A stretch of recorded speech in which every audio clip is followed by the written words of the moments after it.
Hey everybody, we're back. One Piece 1154. All right.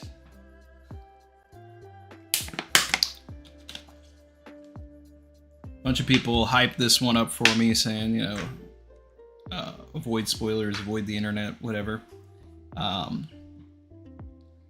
It's become like kind of easier to do that these days.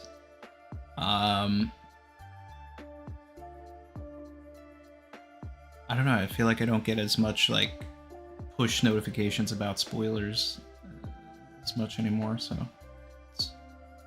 it's all good. Man, it used to be hard. Yeah. So, quick poll time. After the IRL stream with KevDog last week, which I hope everybody enjoyed, thought, what if I switch things up? But leave that up to you guys. Do we want to go widescreen? Do we want IMAX streams or classic?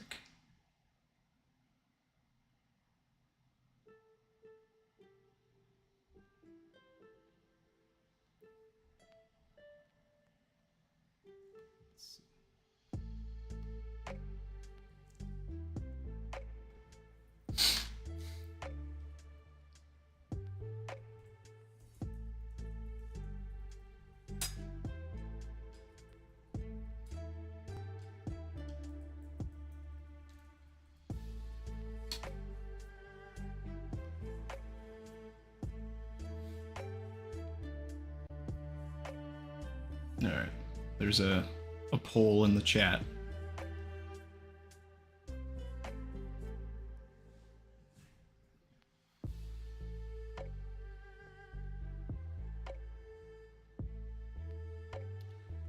Let's see. While I'm here, do want to acknowledge a lavish dono that came in before the stream from Veronica, saying, "Hey Randy and Chrissy, this is for you guys, to all the sleep-deprived parents out there. It gets better with sleep." And then really nice message after that, and I really appreciate that. Thank you, Veronica.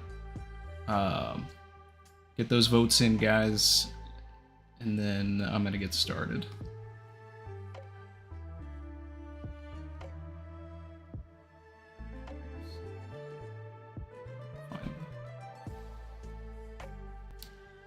Eric Veltri said, like D-Stream. What's up, y'all? You know what time it is. It's about to be that time.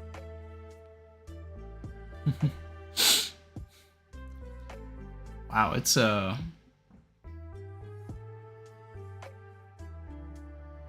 poll is very even here.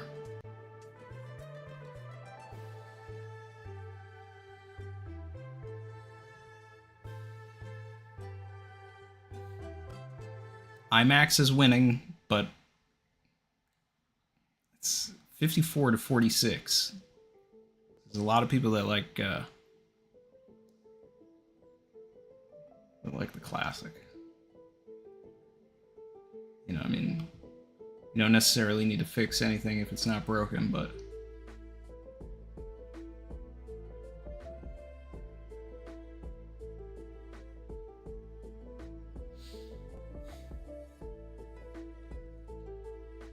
$75 votes in, 52 to 48 wide. All right, pulling up the chapter.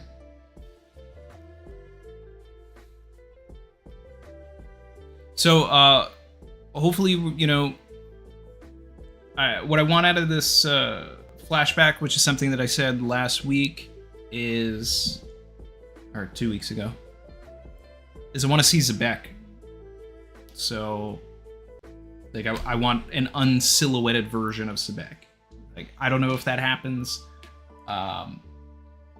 We know that he was teased in the earlier part of the flashback, so if we're going to learn more about Loki, I feel like we need his Shanks to be introduced.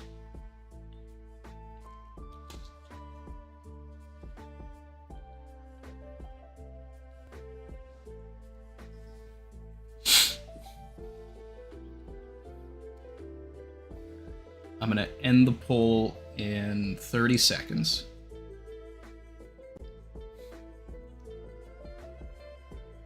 Chapter 1154, Can't Even Die. Okay. We got Ulti, Pepe, Yamato, Kiku, and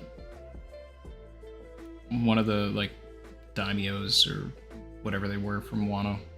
Can't remember her name. Okay.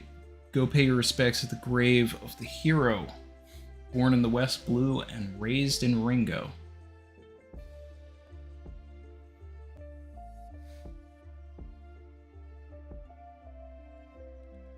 Who are they referring to? Ryuma?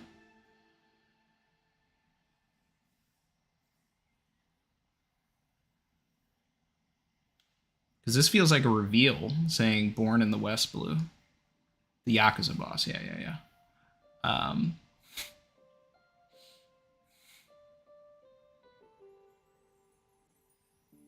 Or is this like Zoro's family and saying that Zoro's family actually started in the West Blue, went to Wano, and then ended up in the East Blue? Alright, we have over 100 votes in the poll. IMAX has won 56 to 44, so we're going to be IMAX today.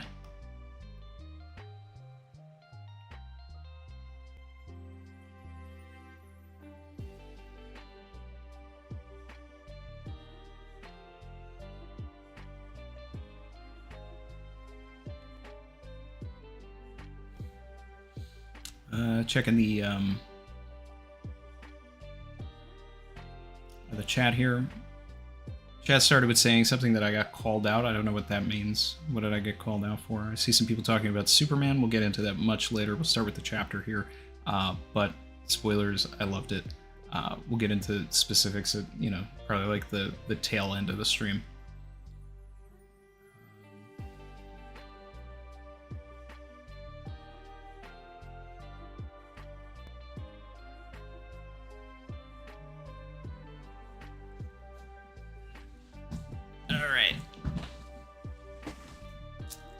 Luke said stay off chat.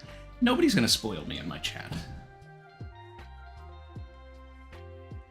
Alright.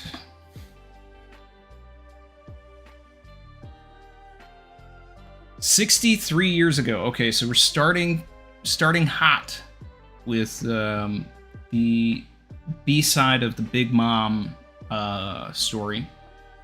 Which is what we talked about last chapter also, that these events were likely happening concurrently. And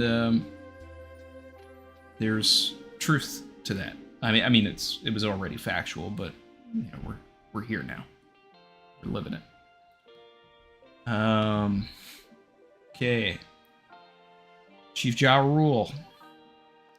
Oh wait, no, Chief Yorl. Yeah, this is Yorl's death. The partner of Chief Ja Rule, oldest of the giants today, Beardful Earl. Jor Rule.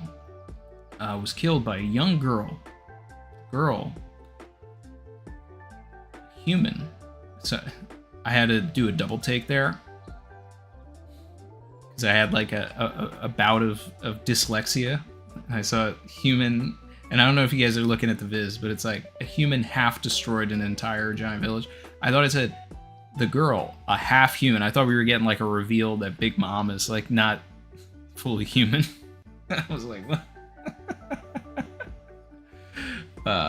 Anyway, her name was Charlotte Linlin, and she would later be known as Big Mom, Emperor of the Sea. As it happened, in that very same year, Elbaf was afflicted by disaster after disaster, fires, gales, and cold snaps that affected their crops and poor fishing hauls as a result of the extreme weather that brought this normally fertile land to the brink of starvation. Next page.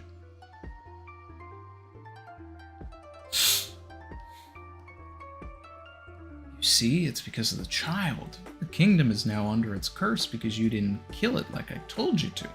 But surely that's a coincidence. She's got the same eyes. He's got his mother's eyes.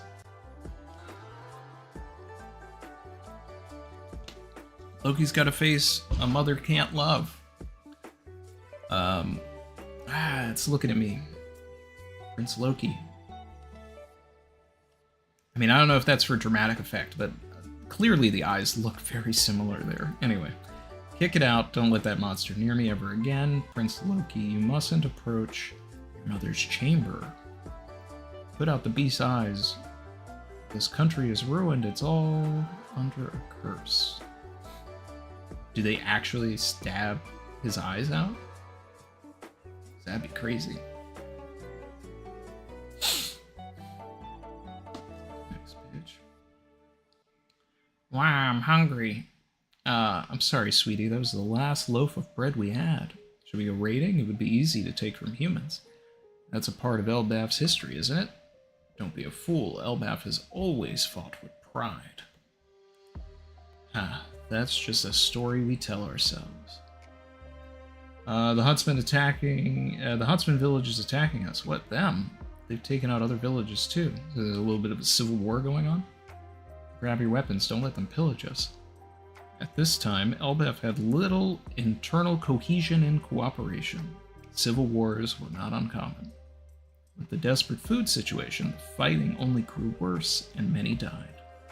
The country was plunged into chaos, and over time, from what I heard, that prince at the castle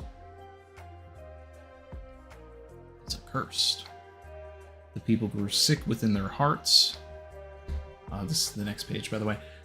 And meanwhile, Dory and Brokey are having a fight on a little garden.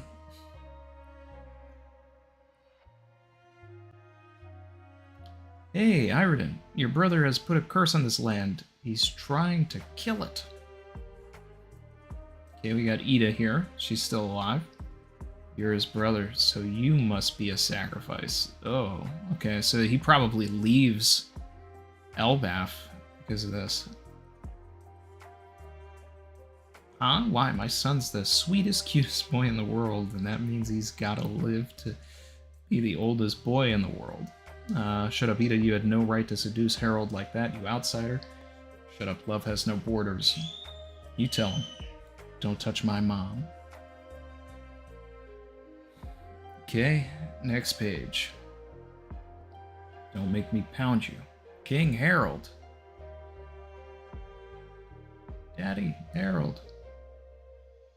Why do you turn on one another, my brethren?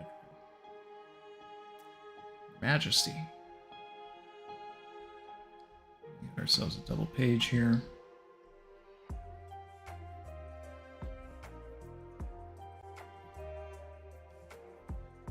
Split's weird for Manga Plus, so I'm opening Viz so I get the full thing. Alright. In the same breath that I heard about the birth of Loki, I learned that my kingdom was suffering from starvation. Where's he been? Okay. Went at once to the countries which we have ties, and without a single word, they went and loaded up their ships with massive piles of food. Each human has a tiny body, but they banded together country after country and brought enough food to fill our giant bellies. Let us be grateful for their aid. We're here, Harold. Hey, how do we dock at this island? Let's savor the food they've brought us. And when they, in turn, need our help, let us give it freely. The world we've lived in is so much smaller than the real thing.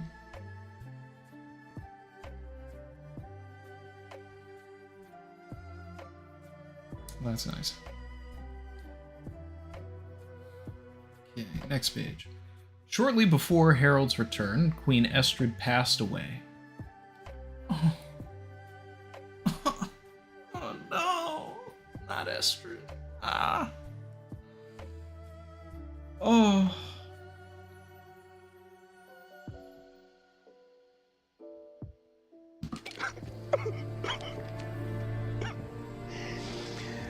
Oh, no.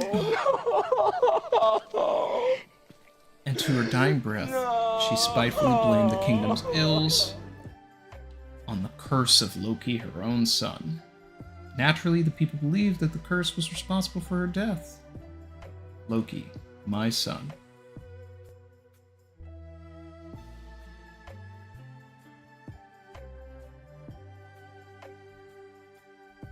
He was born with an affliction of the eyes, I'm afraid. Though he can see, I assure you.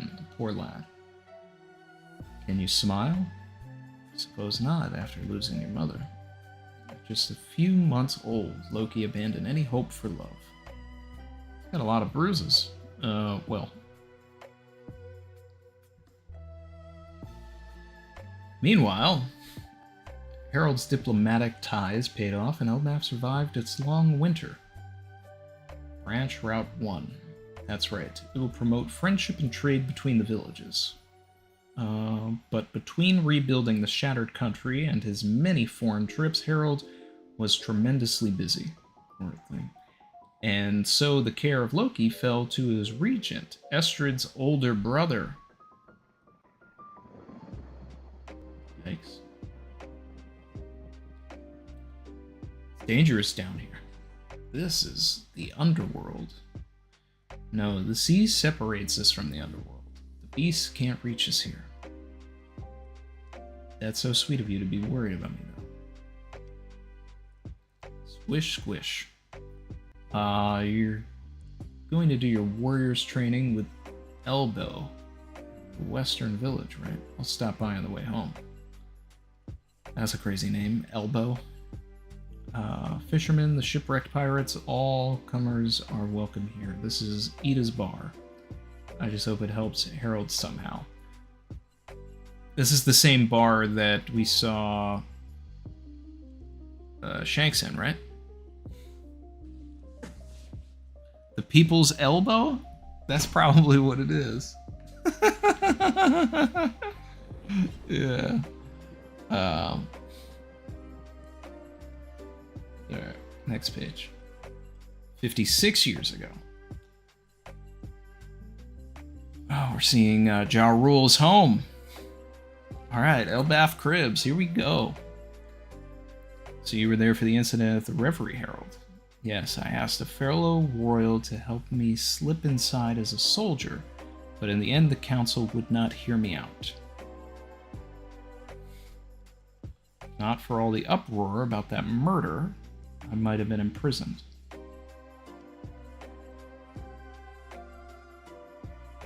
"56 years ago. Who would have gotten murdered?"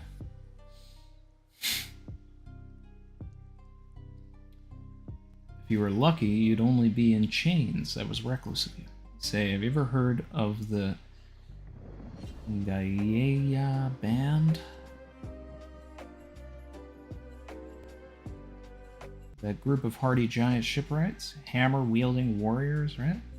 Thought they were a myth. No, they most certainly existed. They traveled to distant shores and sent a letter back to Elbaf from afar.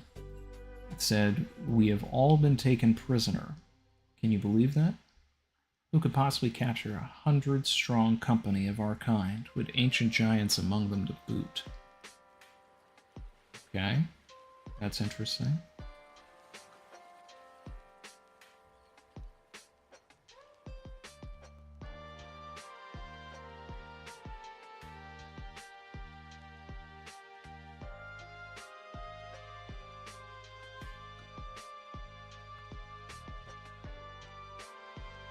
Giant shipwrights.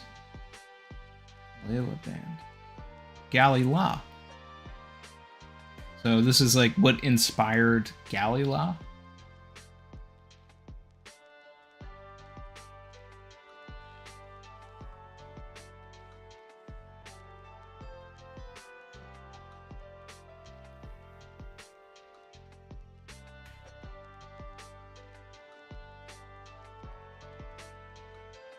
Alright, I just gotta keep reading.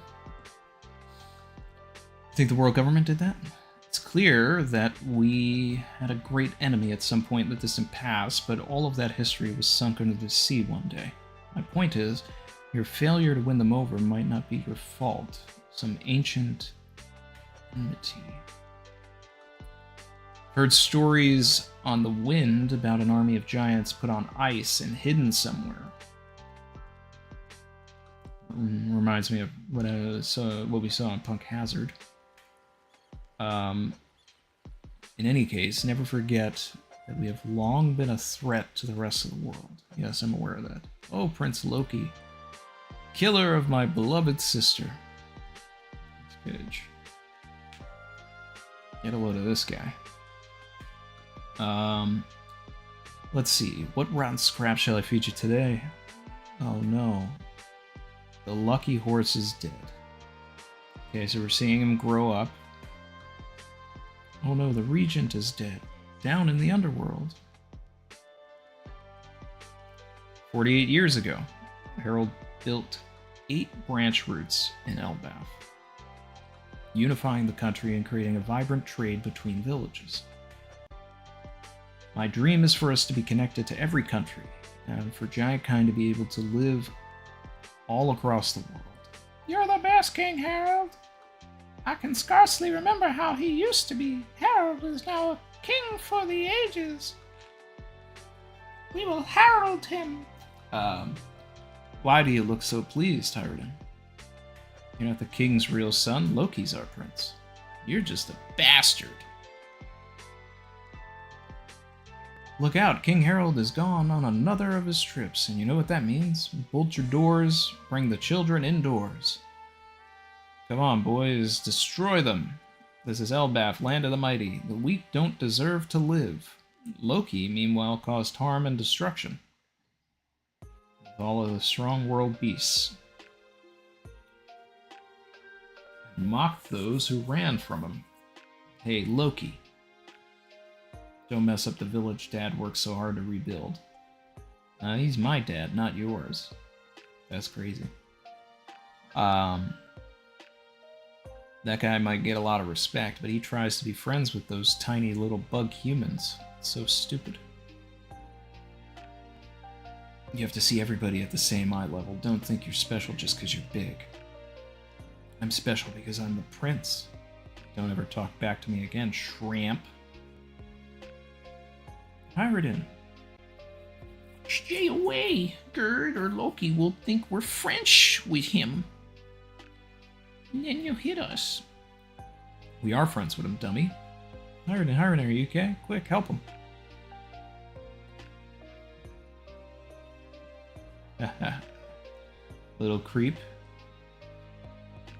You're a loser, Tyrodin. Trash, Brock. Look at you weaklings, licking each other's wounds. The son of a mother with tainted blood. Your Highness, that's enough. He's the king's son as well. He's a prince. Don't call him a prince, but no matter how much he harmed and destroyed, Loki could never fill the hole at the center of his being. I can't even die. That's crazy. Maybe Kaido is a son of Harold after all.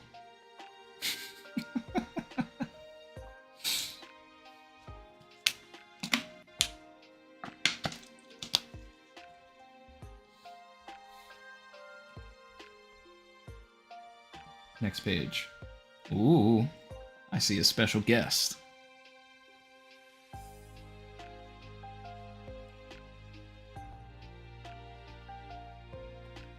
Zoom to the right, what do you mean?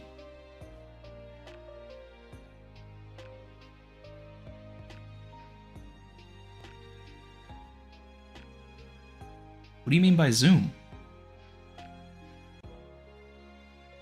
Zoom me? Like my face?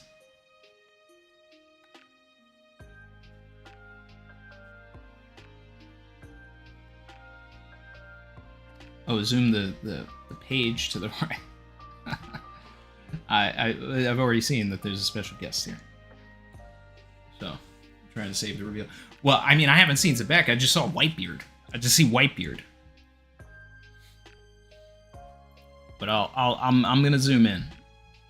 I'm zooming in. I'm staying to the right side. I've seen Whitebeard in the corner. I haven't seen anybody else.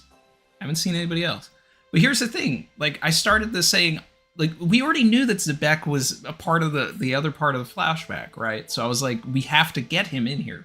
So the chat is basically, like, making me feel like we are going to get the reveal. Which is awesome. That's great. Still have no idea what he looks like. So, Anyway, what's up with this island? Where do you get inland? Alright, we got some animals. Ah, there we go. Look, it's a giant kid. So this must be Elbaf. Alright, we got Shiki. Yeah, this one looks positively demonic. Seems too big, even for a giant. Is he crying? Loyal. Okay, we got Whitebeard. Alright, now I'm gonna switch to Viz, and I'm gonna take in the whole majesty of the spread. Shout out to DJBS, member 48 months, that's savage. Alright, here we go. Is this the Xebec reveal? Could it be?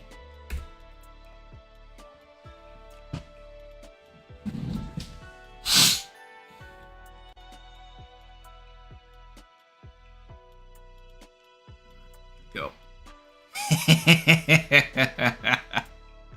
Z. He looks like Teach. He looks like Blackbeard.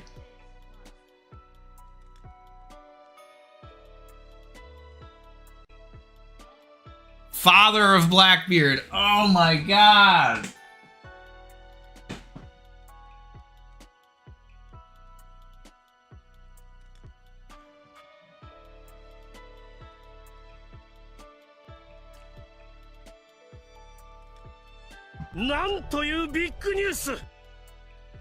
Yo. It's about to get spicy. Ah. The Saber of Xebec.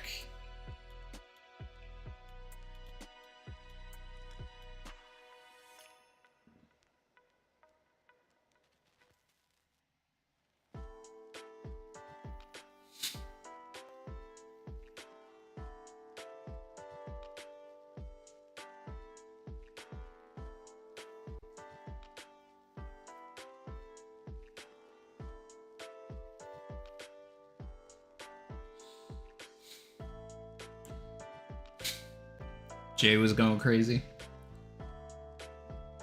Alright, let's see. Alright, Brett, you're gonna say yes twice, because that's the answer I want from these questions. Question 1, is this Elbaf Land of the Giants? Question 2, is Harold here? Future captain of the Rocks Pirates, meaning he's not the captain of the Rocks Pirates right now?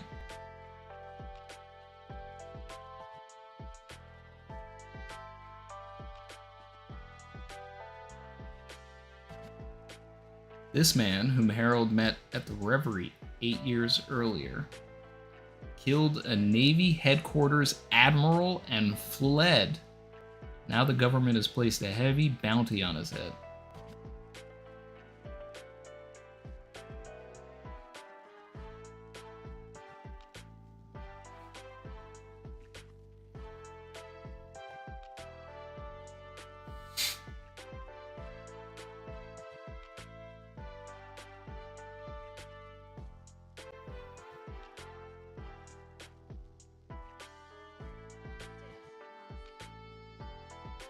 So we got Whitebeard, Shiki. Oh, this is the last page too? Oh man, couldn't it just given us one more page?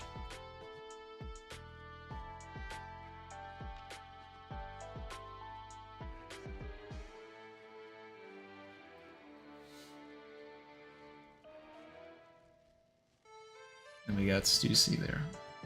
The real one.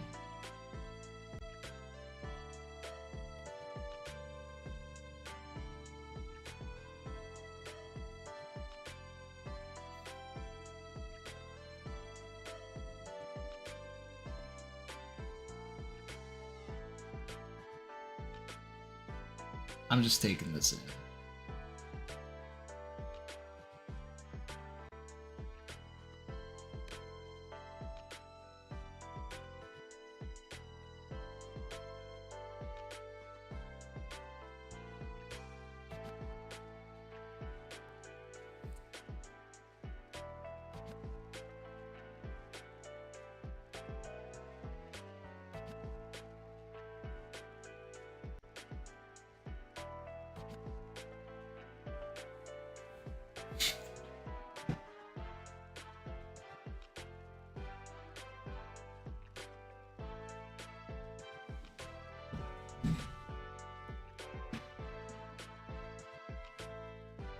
Killed an admiral.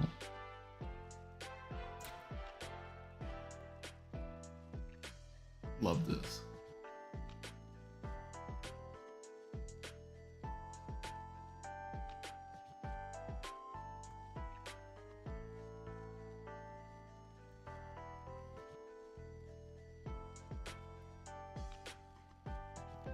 See, this is what I've been saying, though, right? Is we need Xebec to be a part of this flashback, right? Because the moment he was shown, basically invited an origin story for this guy, so that we don't have to like say who he is when we get the God Valley flashback. Like we needed this.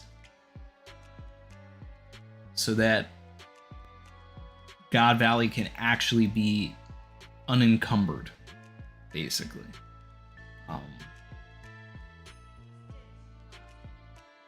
So this is awesome.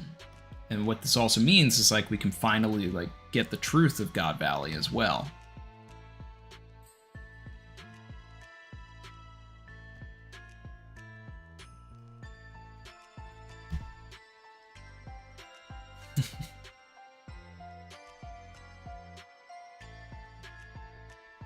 Father of Blackbeard.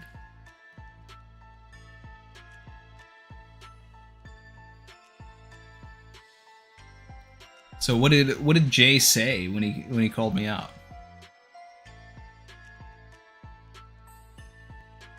Because I never said like that he couldn't be Blackbeard's dad, or related to Blackbeard. I don't think I've ever said that. I've just said that I think that he's not as evil as he's been presented. And I still stand by that. I mean, we don't know. So.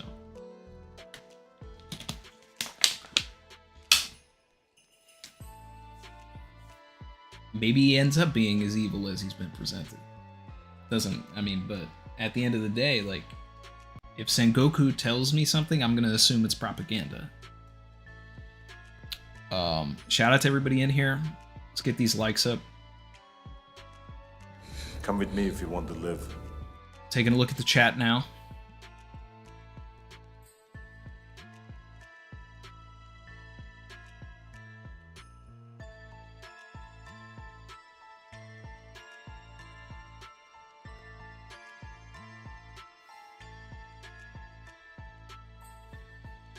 Oh, by the way, we do need this. This is worth this chapter. We got a Xebec review.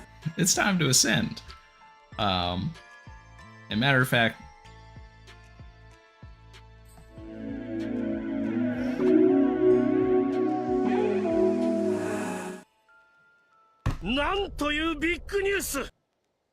It's about to get spicy.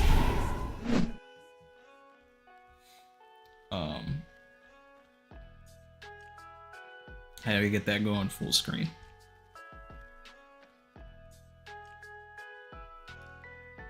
BK said, I know it's not entirely relevant here, but later go peep Jay's stream. Jay calls you out. Every One Piece controversy you all lost, and I went. Was that like one of his big things that Xebec was Blackbeard's dad?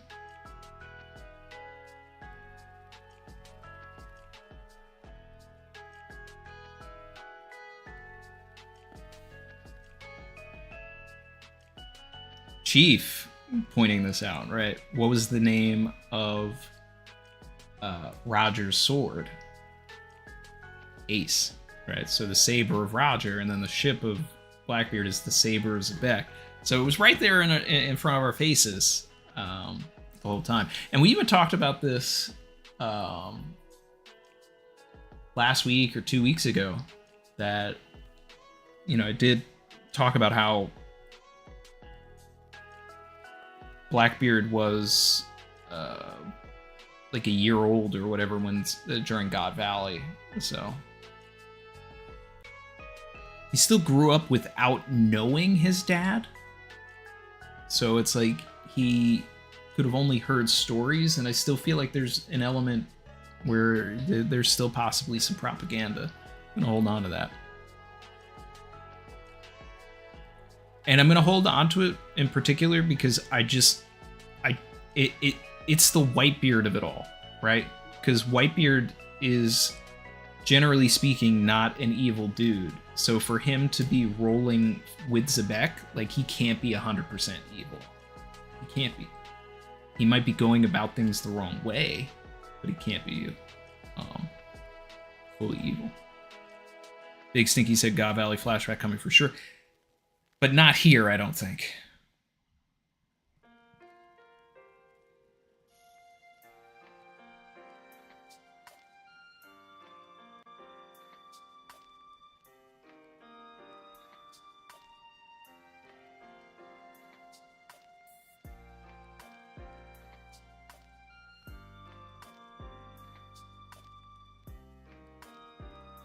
Shout out to Cognitive, said Blackbeard flips core themes while most inherit others' wills. Luffy with Shanks and Roger, Blackbeard killed his found family to chase his dad's legacy.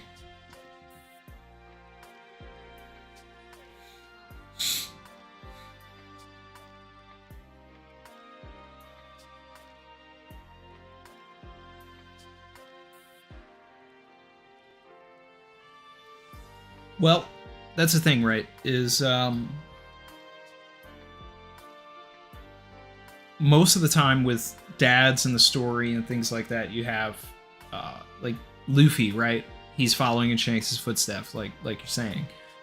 He's not necessarily trying to be Dragon. He doesn't know Dragon necessarily. I'd like it if Blackbeard is trying to follow in his father's footsteps, but he didn't know his dad, and he's actually not really following in the footsteps of his father. So that the themes are still prevalent.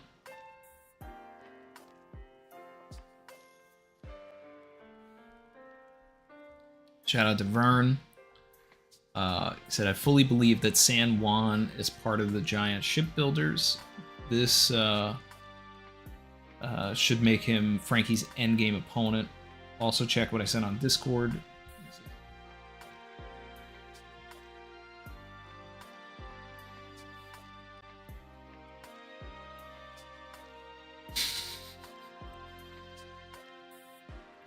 The buggy agenda.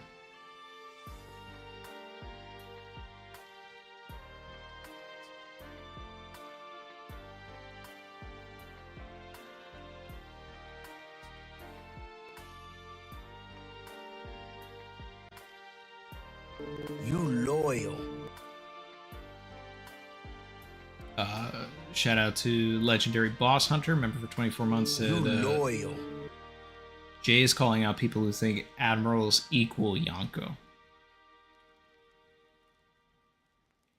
When did I ever say that? I don't power scale.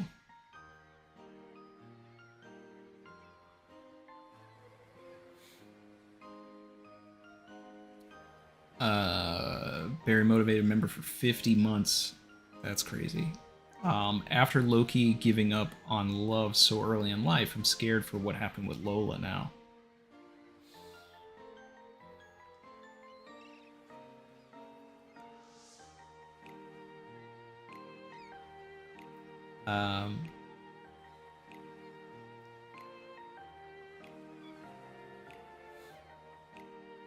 Green Tornado said the Gallilock connection is definitely huge this chapter. Gonna be big Frankie stuff this arc. I hope so.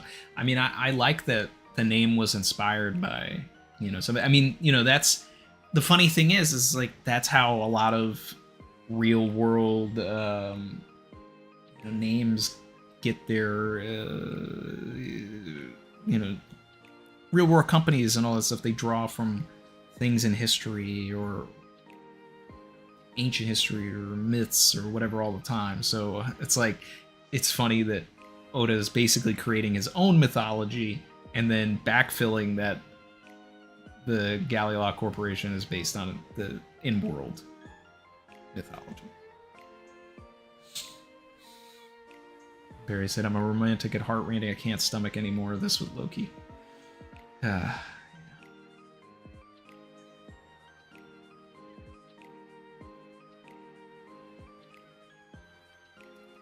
Green Tornado said, I think they were the people who held the blueprints loyal. to Pluton that Franky now has the knowledge of. Well, that's interesting. Especially with their connections to, you know, the ancient past.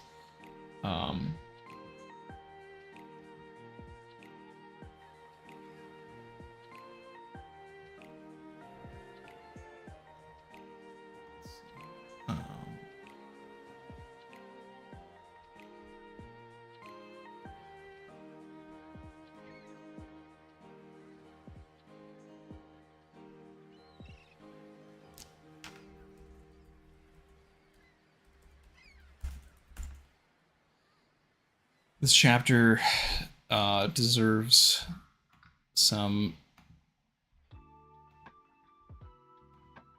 members.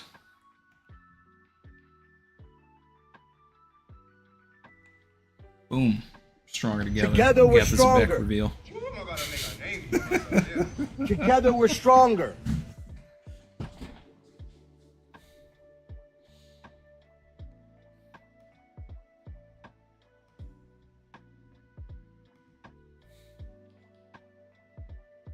Galileo logo looks like a giant's rowboat. Yep.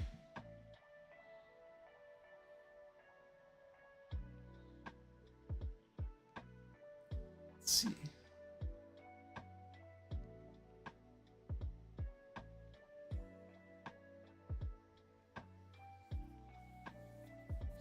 Cone Killer said it. The Buggy agenda skipped directly to Buggy being a descendant of Joy Boy. Who else could bring joy to the world other than a clown? That's what people are saying now. Who will give us the God Valley flashback? Garp, Teach, Garling. Maybe Garp.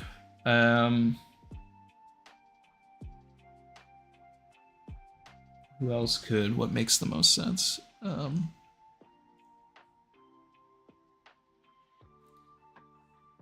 I mean, it might end up just being like an omniscient point of view thing.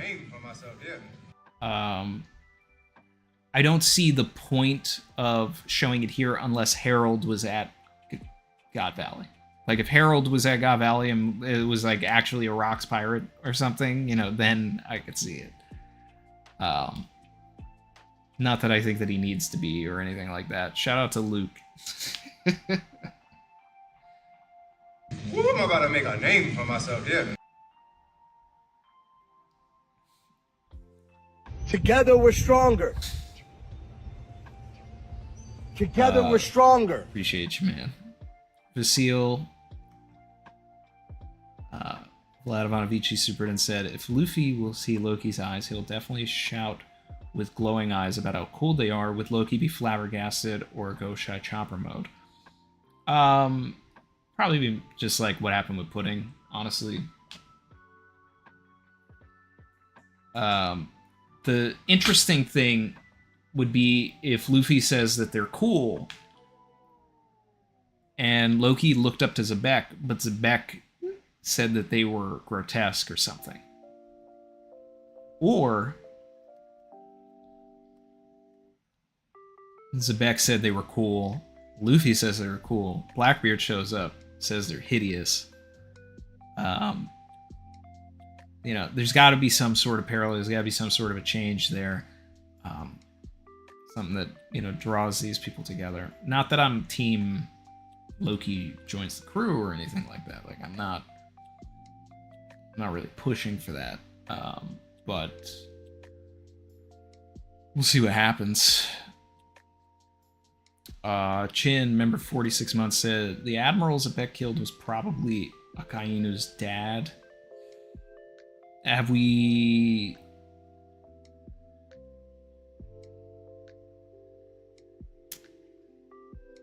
gotten anything in the story that would imply that he's like a military man of, you know, his daddy was a Marine, his daddy's daddy was a Marine? Like, I don't know. I don't know if the person he killed necessarily has to have any tie to other characters at this point. Might feel like we're forcing connections, you know, after we just got, like, oh yeah, one of the most dangerous criminals in the world is the dad of Blackbeard, right? Which ties Luffy together, right? Because Dragon is considered the world's worst criminal right now. So they're both children of people that were considered the worst criminal in the world. Blackbeard killed Ace, whose dad was considered the worst criminal in the world, and they were rivals. You know, so we have the connections that are necessary here. If Akainu is supposed to play a huge role in the story going forward, then sure, like, give him another reason to be mad at Blackbeard. But I guess the interesting thing to me, if we found out that this admiral was Akainu's dad, would be how Blackbeard ran from Akainu instead of, like, standing up to him, right? So it's like, and that's sort of the thing I want to get at with Blackbeard is, like, I think the more we learn about Xebec, the more we're going to realize that Blackbeard is nothing like his father. Like, I feel like there's going to be a code to Xebec, not necessarily an honor, but I feel like he's going to have a code. And Blackbeard does not have a code. And he's kind of a coward. And I feel like Xebec's going to be like, he's going to be all about the smoke. He's like, he would have, if Akainu was rushing at him, he would have stood there and went like, yeah, let's go. And Blackbeard was like, I'm out of here. I'm not dealing with that. So that's kind of the fun for it, fun of it for me.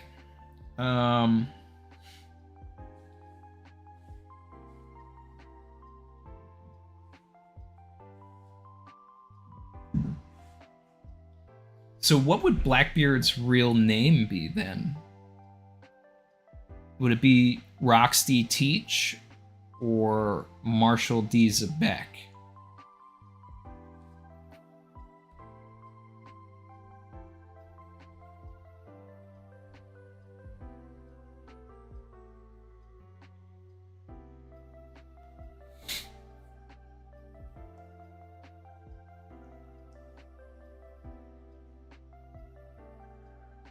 Rox is the family name.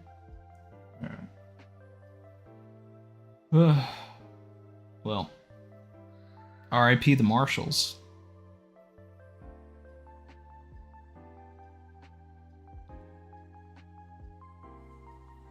I do want to meet whoever, like, the Marshal in Blackbeard's life was, though.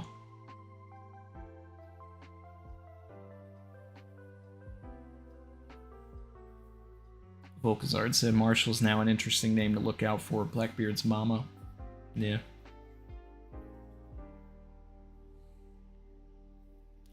Marshall could be a D family too, just like his mom, like Ace.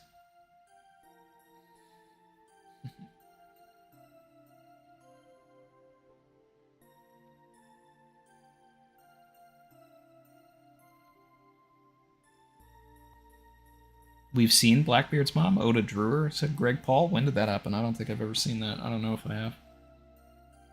Marshall's likely his adoptive family. Well, I'm very interested in the Marshalls.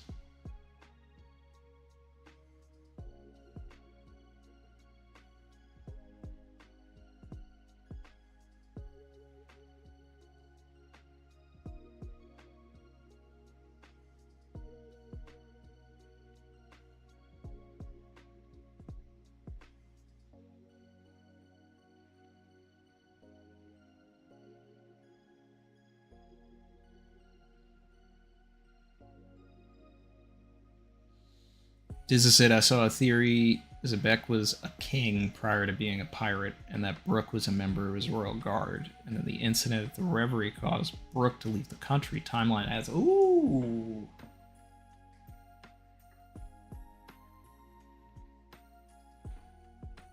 Lavish bracket, in a lavish bracket. Gotta have it.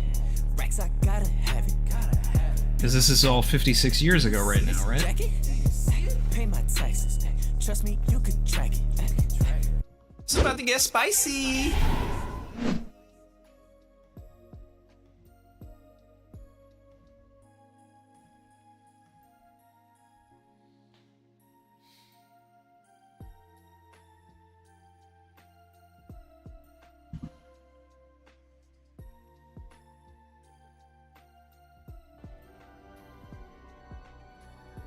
Shout out to Ty. Guild Ty Zoro in the house.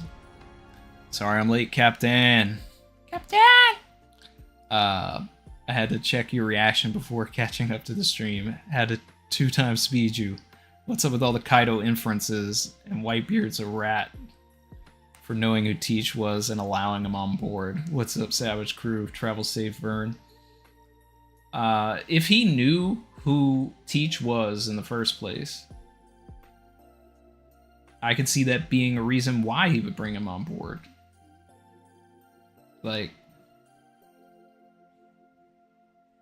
Whitebeard was rolling deep with Xebec 56 years ago, sticking with him until 38 years ago. Like, this man spent like almost 20 years with this guy. He's a ride or die. This is one of his, you know, his best friends here at this point. But that's another reason why I'm like, Xebec can't be all bad.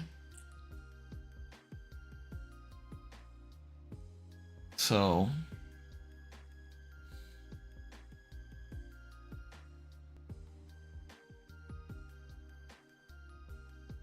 Ty, I've been loving all the you know, the diner food you've been sending me. Chrissy made like a diner style breakfast for me this morning. Well, for all of us, but needed that.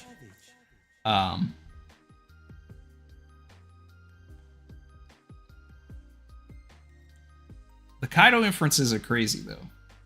You know, jumping off. I don't know what that's. I don't know what the point of that is, though. I don't know what it is yet. And it's like, why would you accept Kaido and not Loki, though?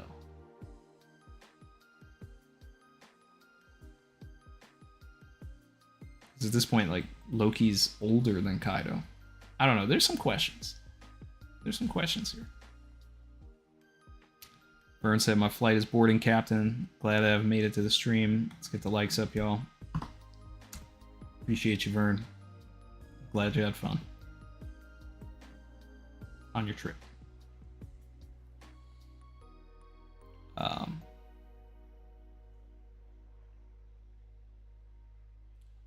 Granny King said, yeah, Whitebeard allowed him on board because it's not who your dad is that matters. They're all children of the sea. Yeah, I mean, it says more about Whitebeard letting Ace onto his crew than it does, you know, Teach. Because it's like, Teach at some point is like, that's your responsibility. That's your boy's kid. And then Roger, that's kind of like your rival's kid. You know, so it's a little different. Grand King said, theory, Roxas' laugh is Je ha ha ha ha. Ze ha ha, but with an X. Yeah.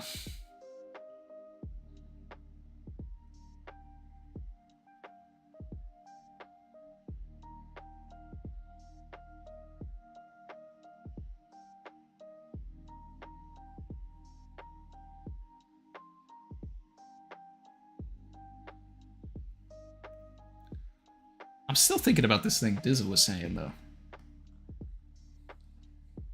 Xebec being a king, and Brook being one of his attendants.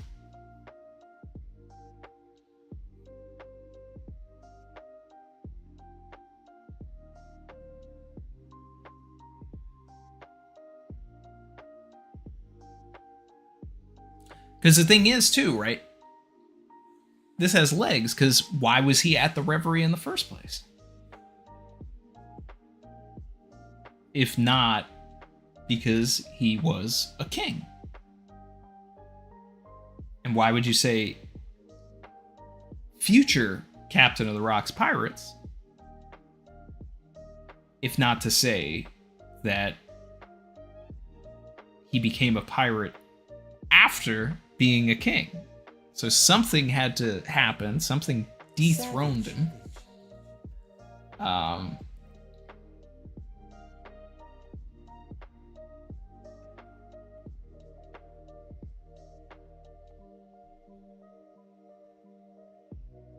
I feel like he found out about the existence of Emu.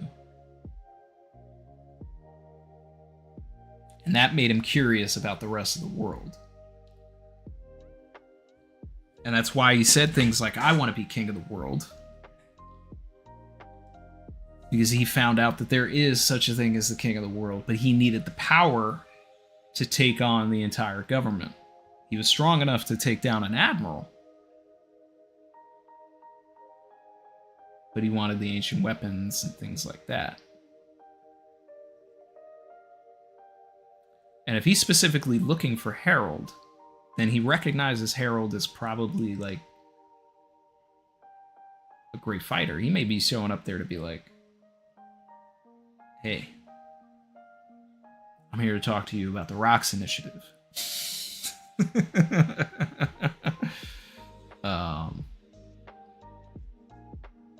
Harold might have been at God Valley.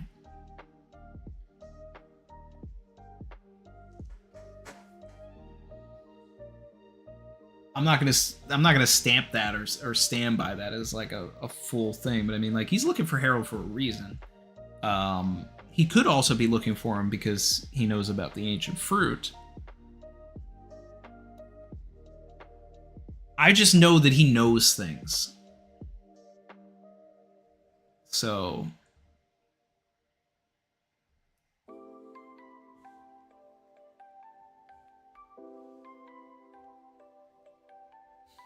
showed up at Elbaf with that bring me Thanos energy. Or for the murals. Yeah, he could be there for the murals. Because I still feel like he's the one that's going to set Roger on his path to start looking for Laughtail. Shiki with the whole like Wano fit is crazy. But it's like all of that could very well have happened, right? And then Brooke decides, all right, I'm just gonna, go off on my own, because the timeline, it does match up, because he doesn't get. It's another 6 years before he is stranded on the sea. So if we find out that Xebec was from the West Blue in the first place, which is where God Valley is, imagine God Valley is the land that he was formerly a king of.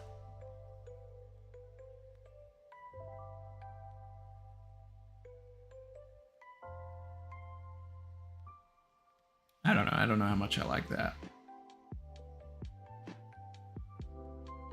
That feels too convenient. But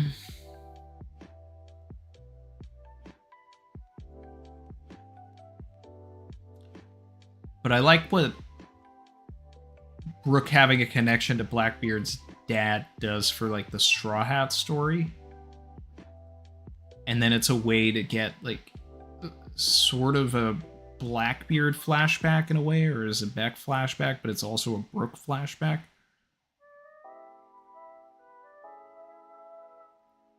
And even if he wasn't actually the attendant there, I think getting the flashback to that reverie, we could still see Brooke there. Savage.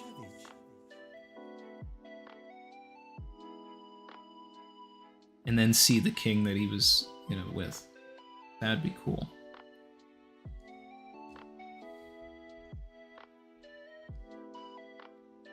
Emil said maybe Beehive was an affiliate island till Rocks. Yeah, that's it.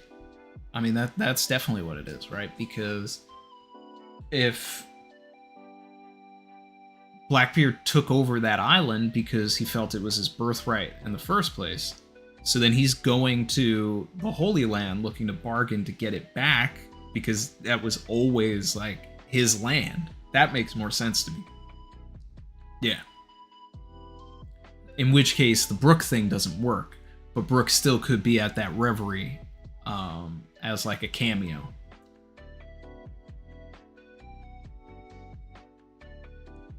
Yeah. It's got to be Beehive. Hachi, he just took over that land like that. I could see that being part of Blackbeard's plan, like his whole life. Like I'm gonna get my island back. Like I know that this is what my dad ruled over and everything, so I'm gonna rule over it. I like that a lot. That's got to be what it is.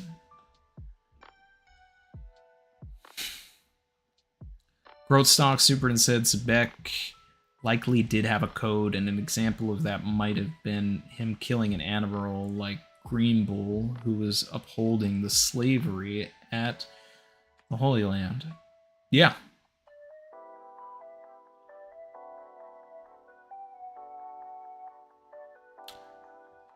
Brandon said DC, Xebec's hand placements. I know there are 2 fingers for the 2 questions, but could Oda be foreshadowing him having lost fruit? Savage. I'll take a look at it, but I don't know.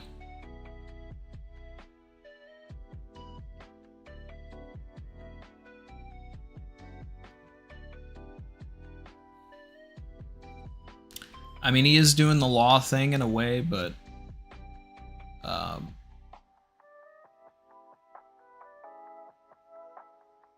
it's not the law thing. I think I'm not going to read too deep into that. That's just 2 questions.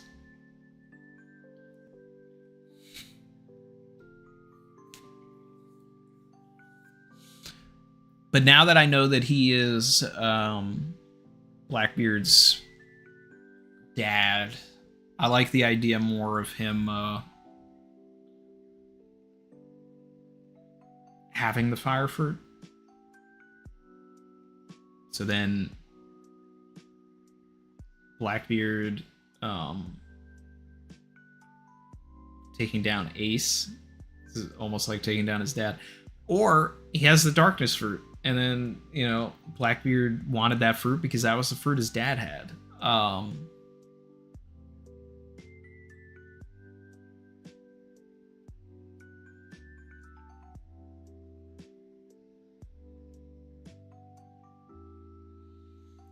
But if that were to be the case, like say hypothetically he did have the Maramara no Mi, right? If we're to take the Boichi stuff as canon, that fruit was in a treasure chest on a giant's ship in the East Blue. So, did Xebec survive God Valley, leave on a giant ship, and die at Sixus Island, and then the fruit reincarnated there, and Ace took it. So it's like his rival's son eats his fruit to later be killed by his rival's son. There's a lot of ways to tie it all together. I was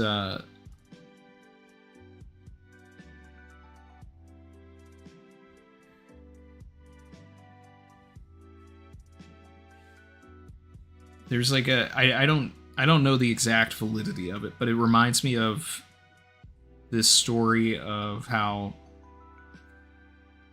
John Wilkes Booth killed Lincoln, right? But then Wilkes Booth's brother, who I can't remember his name, was like a huge actor at the time, and at some point years later, after his family had been disgraced, randomly pulled someone off of a train track, saving their life, and it was Lincoln's surviving son. And I don't know how true it is, or if someone was just like making up a story or whatever, but it's like it gives that, you know, like so So this other, one Booth kills Lincoln, but another Booth saves his bloodline. And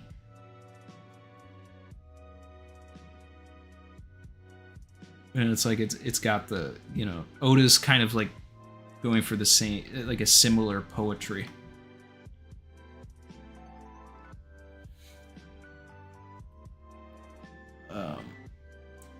Shout out to Lucy B, who says, so Roger's son, Ace, and Xebec's son, Blackbeard, both took their mother's name. Ooh, cooking. Beat my fabric. Do you see this jacket? Pay my taxes. Trust me, you can track it.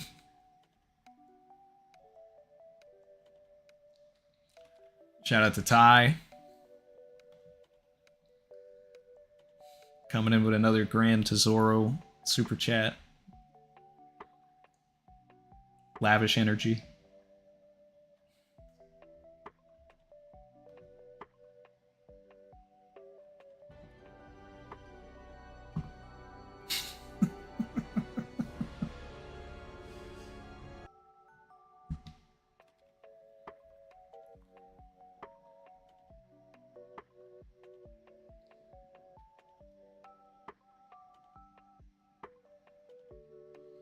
It's been playing the song, right?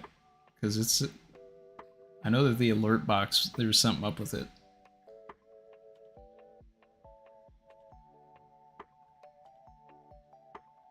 Savage. Ty said, I got you, Joseph Joestar. I missed what... You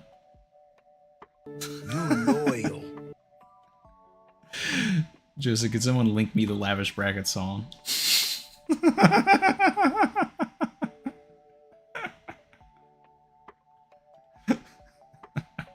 I guess it has been playing.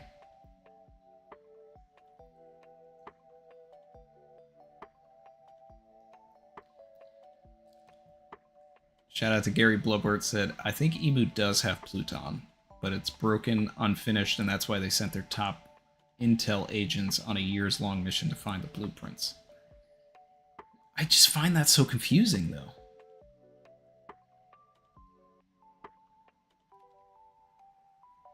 Because it's like... Crocodile goes to Alabasta. He's like, Pluton is somewhere underneath here. I'm gonna find Pluton buried underneath the sand. And then it's like, no, the princess is in another castle. We go to Water 7. Yeah, I got the blueprints of Pluton. Okay, so this weapon's something you build. It's a ship. Then 20 years later, Kosuke Sukiyaki's like, Pluton's here. You gotta wake it up. Oh, Pluton's a living thing. And then if Emu has Pluton and it's unfinished, then it's like, well, why did he say it was there? Why did Crocodile look for it here? Why did we have blueprints for it in the first place? Which, even without that question, is still, those questions are still valid. Why are there blueprints for a living thing that is supposed to be in Alabasta, but is actually in Wano? I can't wait to get those answers. Barry said, do we think Yorkie could have possibly defected from the Royal Guard with Brooke? Maybe? I would rather that, like, Brooke was part of a Royal Guard, and then Yorkie was just, kind of like Shanks. He was, like, just a dude that pulled up to Yasop and was like, hey, you want to come with me? And it's just like, you know what? Let's have some fun. Something like that. Yamil Diaz super and said, could it be Shiki's grave on the cover page?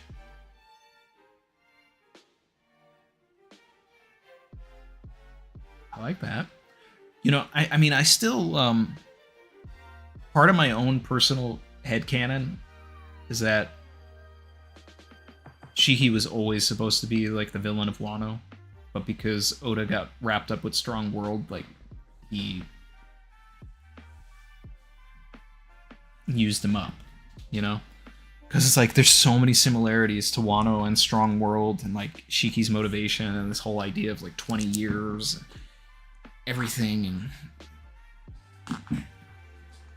I just feel like that had to have been a thing.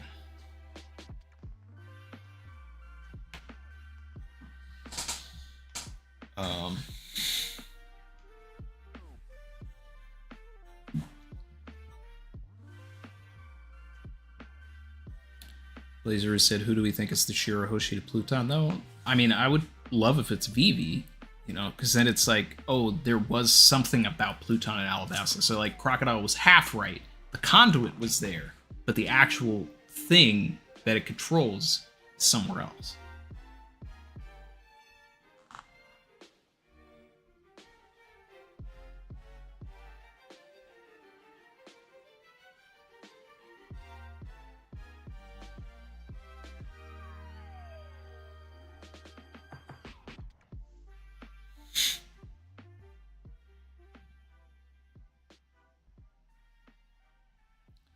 Crush Not, member for 8 months, said chapter 660 for the Frozen Dudes on Punk Hazard if you want to peep that. Yeah, I called that out when I was doing my read. They were all in, like, Impel Down garb. So, are we going to say here that those are the original Galila guys? I mean, they all do. They look like giants.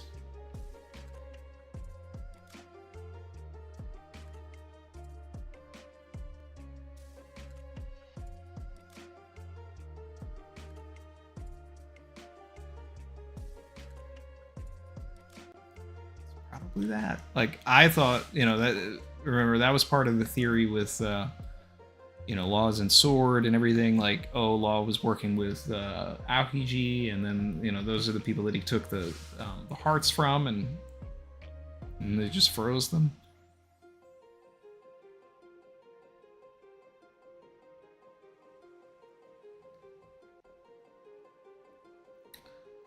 Shout out to Barry. Superintendent said, I saw a theory that someone used Law's fruit to put Rox's consciousness into Blackbeard, and that's why he never sleeps. When Teach goes to sleep, Rox wakes up. So that explains the interaction at Jaya. Alright. So, moving Rox's consciousness is a crazy feat. Like, if someone actually, like, was able to do that, I feel like that may... I kind of believe that, you know, like I could stretch my imagination to understand in One Piece that, like, that is a thing. But I am tired of the they thing being looked at. There is no way that post Alabasta, Luffy and Zoro, who may have just had their own, like, first bouts of Haki awakening, right? Because you can't tell me nothing. Like, the what Zoro does with Mr. One is Haki, and what and probably Luffy punching Crocodile through a bunch of bedrock and all that. There's probably some Haki as well, and, like, getting up from the poison and all that stuff. Probably Haki. I don't know. But for them to have observation Haki enough before we even go to Skypiea to learn about Mantra and find all these people that are, you know, able to sense things, that they are so confidently going to tell Nami, oh, it's not him, it's they, and then walk off. It's so much simpler than that to me. Luffy and Zoro recognized that this dude with this confidence is a pirate captain. And they are clocking, oh, that guy over there, that guy over there, this guy over there, they're with him. It's not him, it's they. This guy's a pirate captain, and he is in charge of these guys. They're not so in tuned with their Haki before we even know what Haki is, that they are able to recognize that there are two people in that. And I'm not, you know, saying that to you, Barry, or anything like that. I'm just saying, like, it's a lot of people, you know, bring this they thing up, and they overanalyze that panel, and I feel like it's just way simpler than that.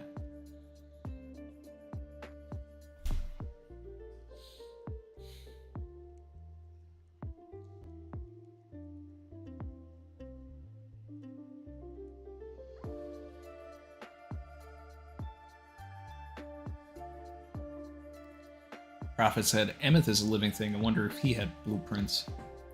The way you wrote that made me think of the scene in Meet the Parents. I've got nipples. Can you milk me? But maybe. Maybe.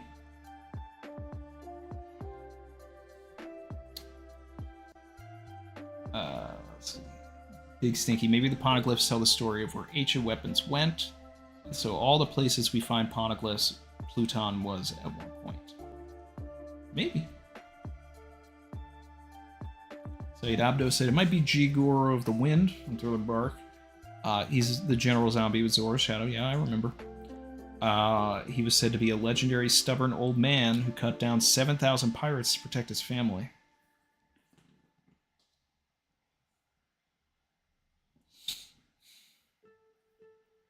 Maybe. Wonder if he still wore a diaper. All right, that's what he had. He had on a diaper, right?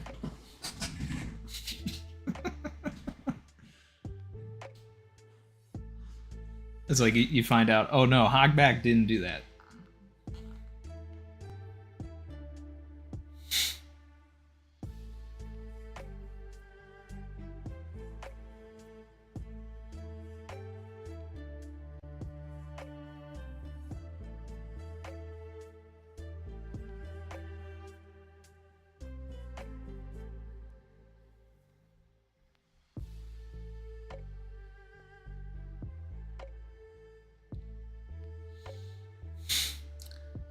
Chin said, who froze them? Previous ice devil for you. Oh, that's a good point too, right?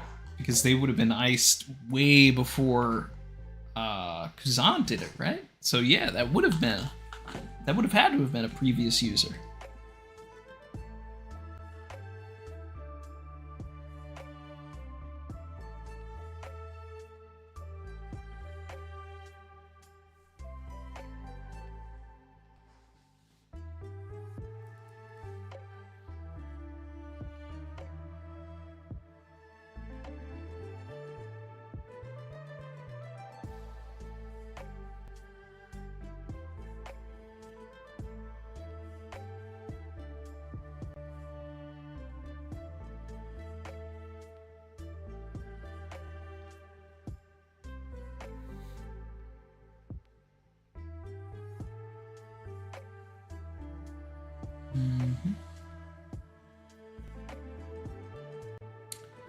Shaq said, I always like to think that Xebec had the Yummy Yummy and consumed himself at God Valley before he lost. Now he lives on inside the fruit and is part of Blackbeard now.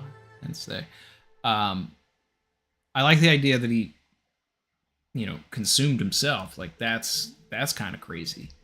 I'm still not going to entertain this idea of Luffy and Zoro recognizing that there's two people inside of Blackbeard.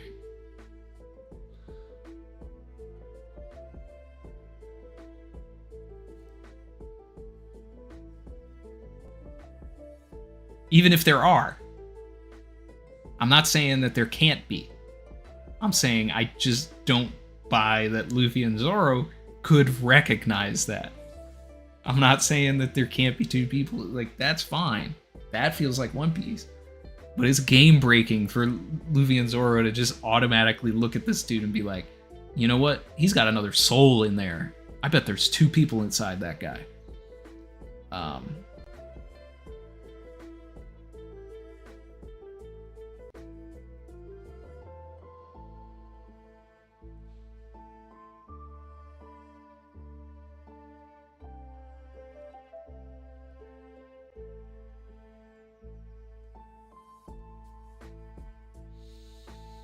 So Brandon said, crackpot theory, water's the lifeblood of this world, water is everything. Xebec might have an oil Logia.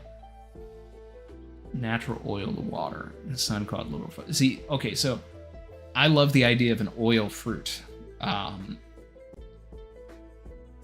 Because then you would be able to ignite, right? And that would...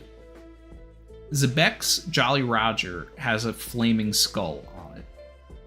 So I like the idea of, like, say he has an oil fruit, and then he just kind of, like, in his battles will just Ghost Rider his head, and he'll have, like, flame hair and all this other stuff.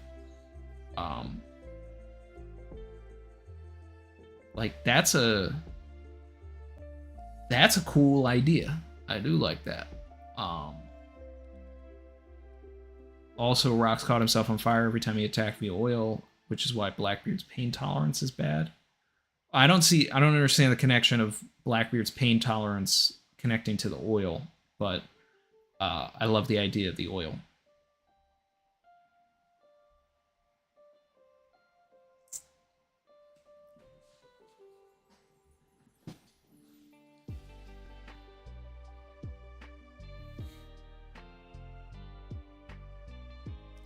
So it said, look at 648, the Sea King's dialogue after carrying the Noah. They were worried about people not being able to build it, right? Rebuild it.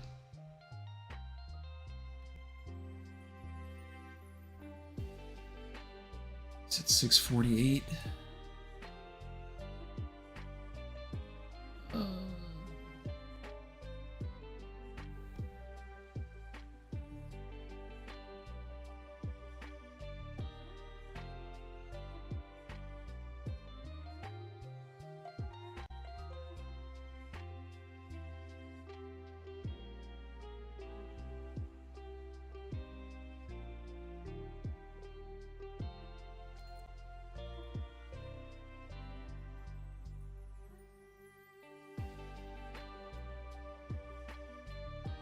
Ship's in a terrible state. Do you think it can be fixed? Is it still usable? Who knows? Our only hope is that the skills of that clan.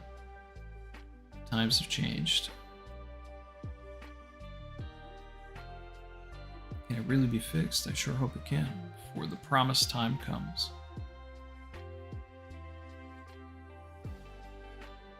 Sounds like that could be a reference to the Galley Law boys. The OG Galley Law. I like that. Solid reference. Great call from Saeed.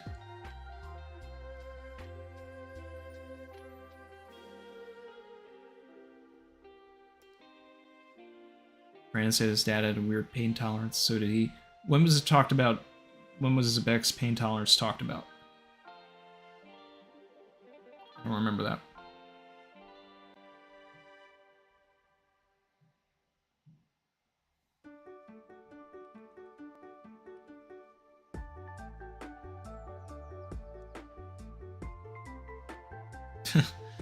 Kev said, I just finished reacting to the chapter and had to hop on immediately. What a phenomenal chapter. Yeah, we got the Xebec reveal I was waiting for.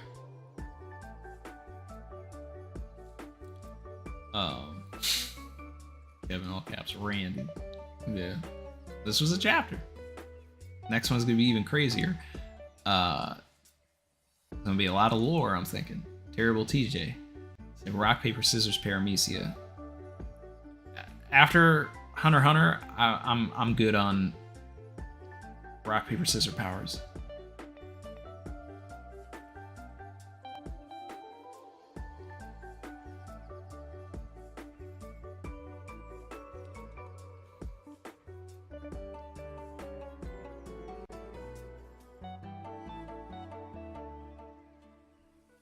Little Dream said, you think Estrid stole that silver to give to the world government to make dance powder to cause rain or snow for that really bad winter that caused the giants to attack each other? Then world government, as humans, bring food. I like the idea that you're connecting the silver to dance powder. If anybody doesn't remember, that's like Crocodile says that's one of the main ingredients of dance powder.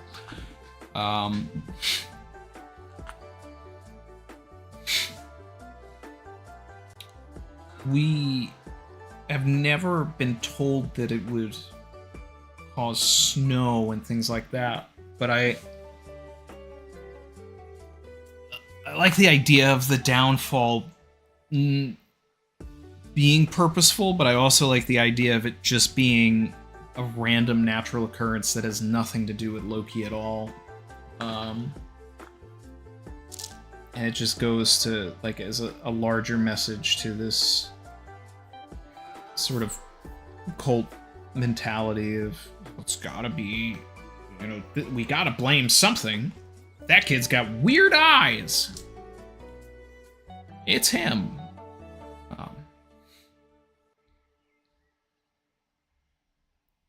Around Russ, Tuvia said his hands look like he's about to use Law's fruit. His hands also look like he's about to ask 2 questions.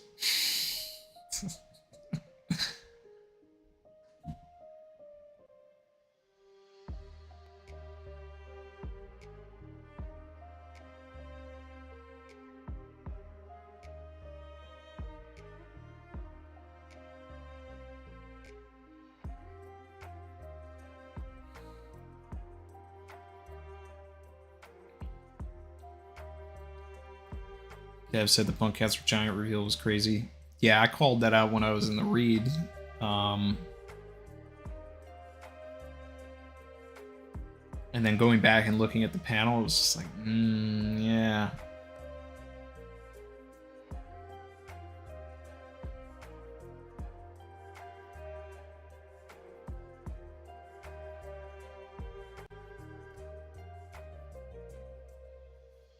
I do want to, like, I mean, now that we're talking about dance power and everything, like, it's a banned substance, right? It would be great to learn why it's banned, you know? Elbaf is unaffiliated, though, so it's not like I could imagine that they were the cause of it, like, because of what happened here. Oh, it got banned. No, the government wouldn't care because they don't care about Elbaf. Like, they kicked Harold out. They're not going to ban a substance because of what it did to his nation. They're going to ban it because of what it did to some other person's nation.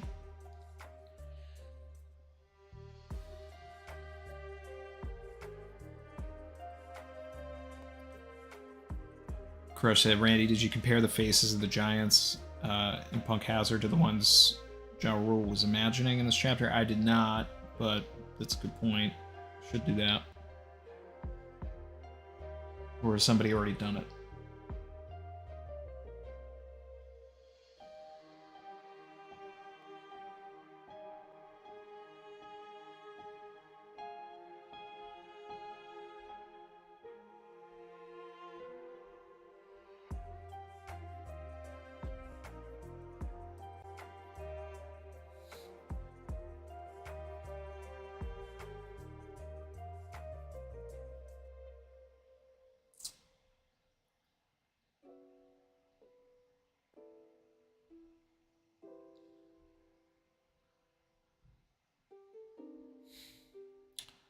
Brandon said, no, I meant my theory. Xebec has a weird pain tolerance, solely calling back to how Blackbeard does. Like, he weakened his body's pain tolerance after igniting himself for years, and Blackbeard inherited it.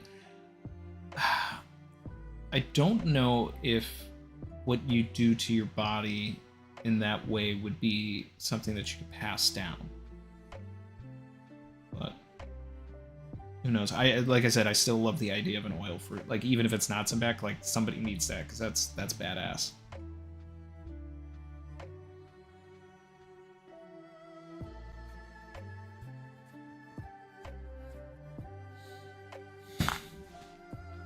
There are a couple people pointed out that are near identical.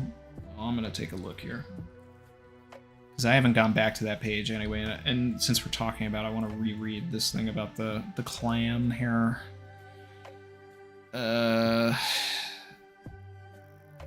Hammer Clan, Galila Band.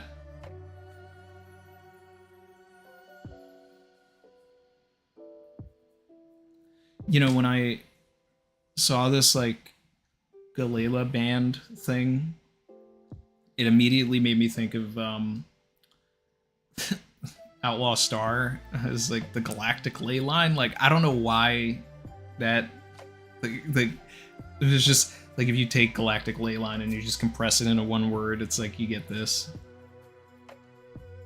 Let's see. All right. So you were there for the incident at the Reverie Herald. Yes. I asked a fellow royal to help me slip inside as a soldier. But in the end, the council would not hear me out. So the fellow royal that helped him slip inside, likely Xebec, right? if not for all the uproar about that murder, I might have been imprisoned. Maybe Xebec murdered the Admiral to defend Harold. And he's a good guy. He was protecting his boy. And Xebec didn't appreciate the injustices that the government was trying to commit against this giant who happens to be a friend of his. He lost his nation because of it. So now he's here. He's just like, you owe me, Harold. I saved your life. And everything that I ever had was taken from me. So what are you gonna do? What are you gonna do for me? I like if that's the what ends up being the story. If you were lucky, you'd only be in chains. That was reckless of you. Say, transitioning into something completely unrelated, just for the plot here. Have you ever heard of the Galley Law Band? That group of hardy giant shipwrights, hammer-wielding warriors, right? Thought they were a myth. No, they most certainly existed. They traveled to distant shores and sent a letter back to Elbaf from afar. It said, "We have all been taken prisoner. Can you believe that? Who could possibly capture 100-strong company of one kind, with ancient giants among them to boot? You think the world government did that? It's clear that we had a great enemy at some point in the distant past. But all that history was sunk under the sea one day. My point is, your failure to win them over might not be your fault. So, ancient enemy. Stories wind about an army of giants put on ice, hidden somewhere. In any case, never forget that we have long been a threat to the rest of the world." Yeah, so I buy that they tried to kill Harold and Xebec saved him.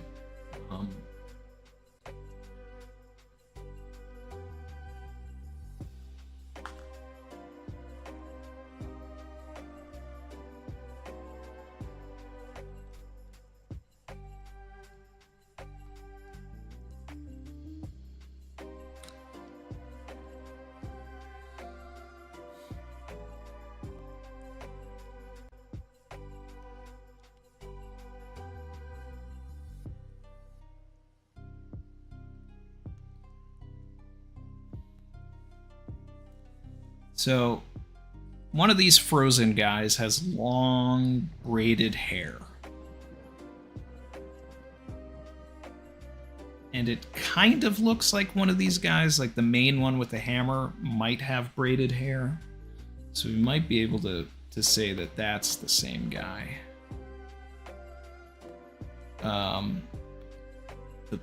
The biggest face of all does look like the face in the back.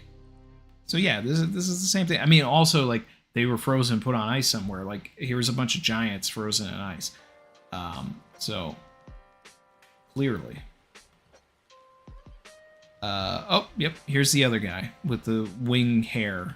Yeah, these are the same dudes. This is it. Confirmed. I'm confirming it. I just found 3 of these guys. Let me see if I can find the 4th. Yeah, that's probably that one. I buy that. Yeah, I think all 4 of these guys are here. Now, who did this? Who froze them 56 years ago? No idea.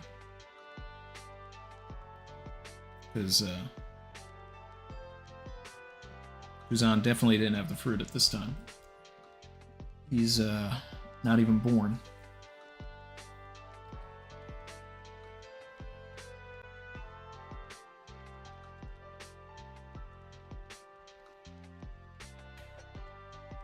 And then that were 48 years ago.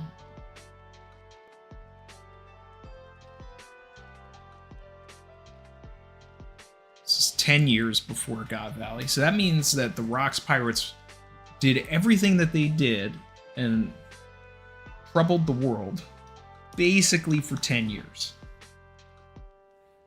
That's interesting. I like that as like part of the timeline.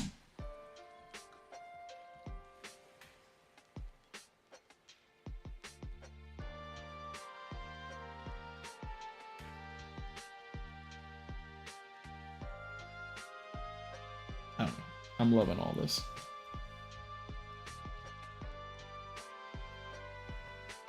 Question I said I couldn't find the fourth. Look to the left of the guy with the winged hair. He kind of looks like the last guy. The one with the hat. He doesn't have the hat on there, but... Yeah. Savage. Greg Paul, why do you think Oda decided to reveal Blackbeard's lineage in small text at the bottom? Because he drew him so obviously like Blackbeard, it would be kind of silly not to just give it away here. If there's anybody that's like concerned or confused why Xebec is being introduced in Loki's backstory and all of that, I've been saying that he should this entire time. It's God Valley is going to be like a game-breaking, world-shattering thing for the story. There's too many things that would be revealed for the end game for it to have happened when we wanted it. And also, to introduce such a huge character like Xebec in action is not good. It takes you out. Like, in the middle of all these people fighting, you want to have like a whole thing where you're explaining who this person is, 3 pages of dialogue and all that. That gets muddied. That gets rough.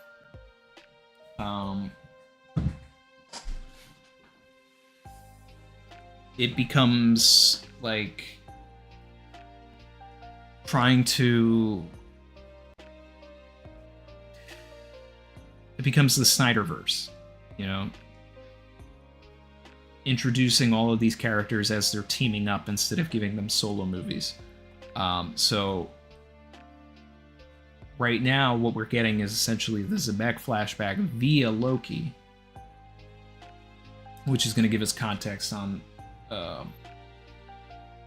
Blackbeard and a bunch of other things.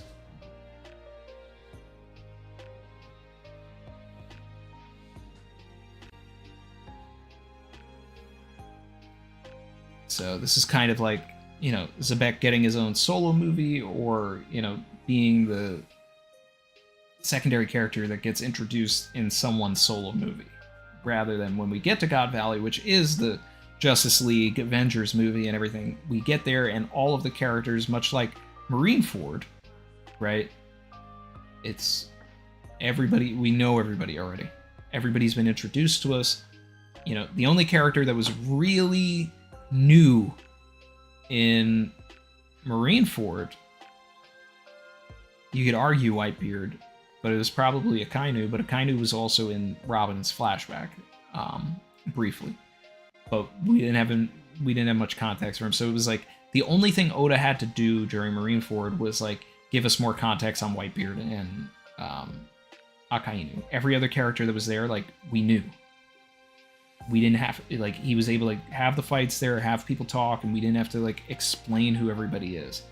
When we get to God Valley, it's going to be the same thing. We're going to know who all of these characters are by that point. We know Rogers, we know Rayleigh is, we know Scopper is, now we know Xebec is, we know Whitebeard, we know Kaido, we know Big Mom. We know the Five Elders. We now know Figureland. So that's what Oda's trying to do, so that he can feel unencumbered when he actually like is ready to go off with God Valley.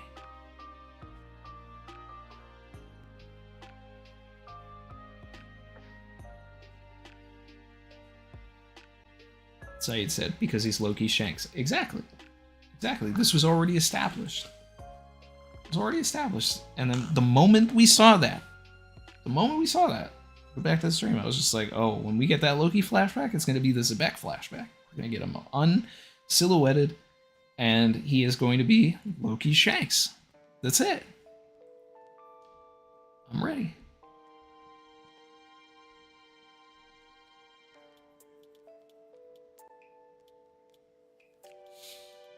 Alex said, do you think Xebec has any connection with the Cuddy family?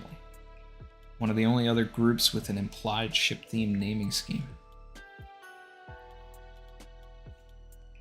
I don't know, because this flashback is also predating Franky. Franky's not born yet. And we know that Franky was abandoned by his parents, who were pirates. And how old's Franky? Is he 38? I think he was 36 in the pre-time skip, so maybe his parents abandoned him to go be at God Valley.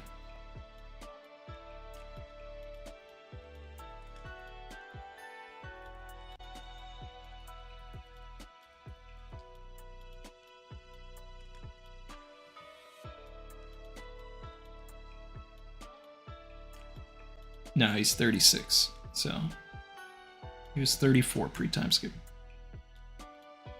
So I don't think that there's going to be a connection to Xebec here.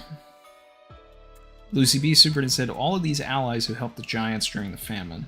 The Giants must have failed to return the favor later, no? Because these alliances are now gone. Yeah, I was thinking about that when it was happening. When all those ships were coming in, I was like, okay, but what's the relationship between these islands now, right? And I'd love to know which nations were the ones that were helping them out. But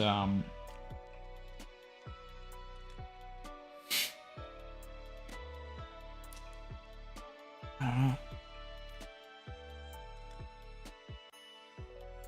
But the other thing too is that maybe everything that, you know, what happened with Harold, or if Harold leaves Elbaf and becomes a part of the Rock's Pirates, stuff like that, like, you know, maybe everybody tries to step away because they don't want to be associated. I don't know. We'll have to see what happens.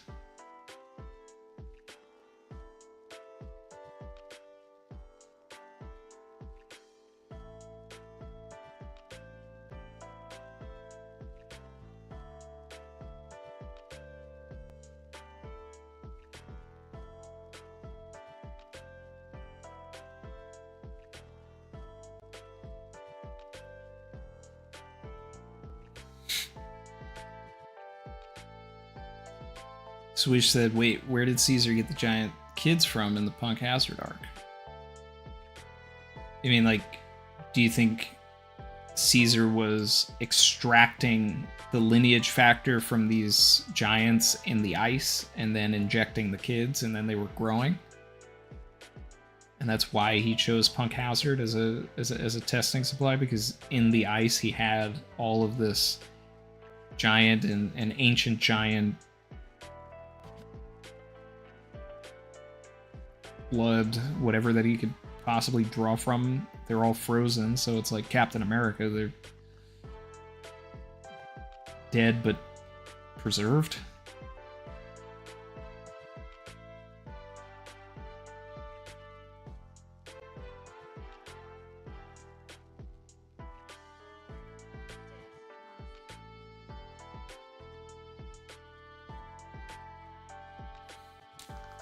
Brandon said, I forgot to mention Randy, but no break next week. Oda ain't playing around, he's continuing it. I would hope that there would be no break. We just had one, so glad. The only reason we would have had a break is if there was like a jump break.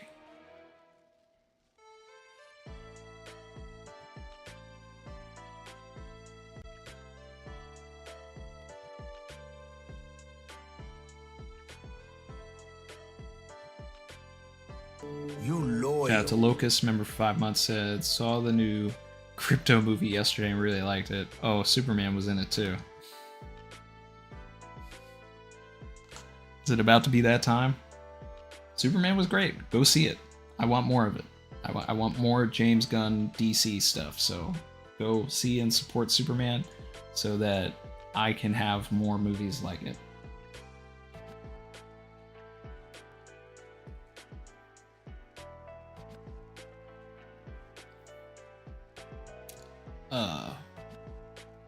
Mr. Terrific and Jimmy Olsen are standouts for me, and Rachel Brosnahan is probably top one lowest of all time. Did I work on Superman? No, I did not.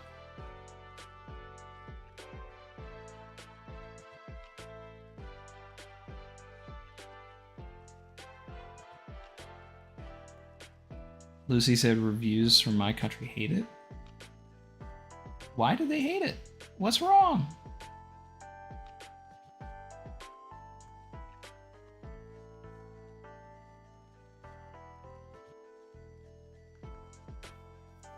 Jacob said absolutely loved it. Need more. That's it. Jack said, what about Michaela Hoover? She was great. Lex was great. Guy Gardner's bowl cut was great. Shout out to Nathan Fillion. Role of a lifetime.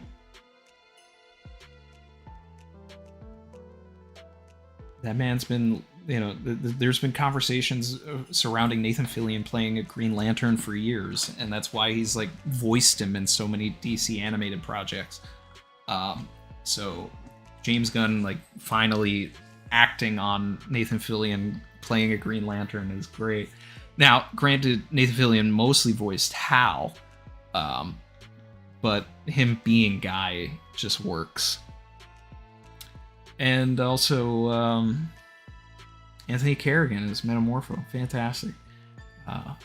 Worked with Anthony on Gotham. He's a great guy, and I'm glad that, you know, he's got a meaty role on the big screen. And then Eddie Gathegi, I worked with him briefly on Blacklist years ago.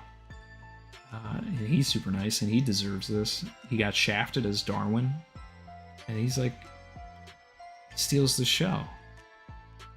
I love it. I'm excited for whatever Supergirl is going to be. Peacemaker's coming out soon. Like, DC is up. And I'm a DC guy. I know I got Marvel vs. Capcom behind me and like this Avengers Tower and everything, but like DC is number one for me, so.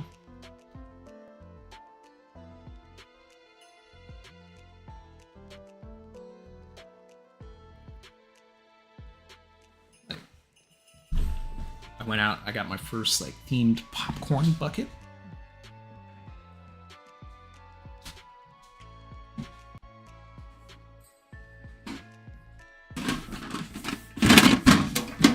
I got the Superman popcorn bucket, yeah. This stream's now sponsored by, I guess, AMC and Superman, I don't know. Not really.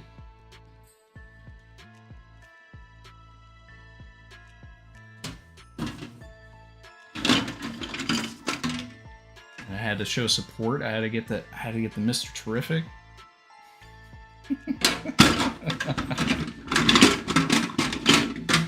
Got the Metamorpho. Got the Superman. I was playing with action figures with my son the other day. I'm gonna take him to see it at some point.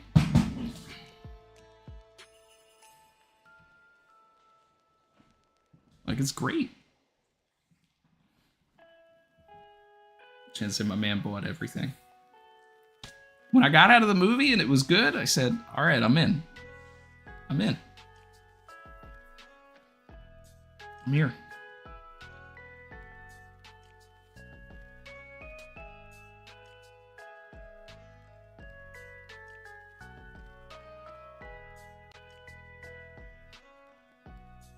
As I said, between One Piece, All In, Superman, and the Clips album, I've been eating good.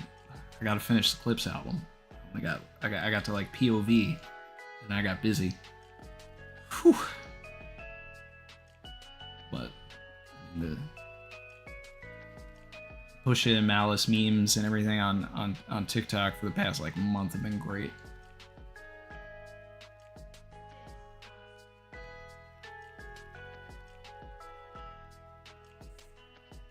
Yeah, the Tyler verse, I know. Yeah. I only got to listen to the song once, so I can't wait to listen to the whole thing and then run it back. Because I was like re-listening to I was just listening to like all of Push's albums for the past like 2 weeks and everything, just as a lead up. Monster Wayne said, see you rocking the Superman curl and support. This just happens. Like, I don't sit there and go like, I mean, that's just That's just what it wants to be.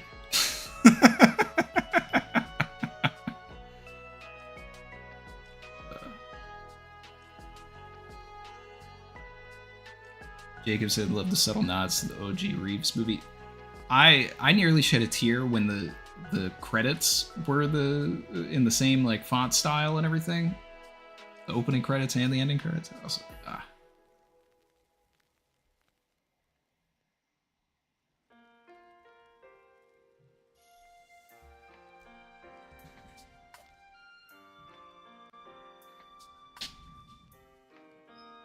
Where's my Clark Kent glasses? They're somewhere over there. But I can't have the curl and the glasses, because that gives it away.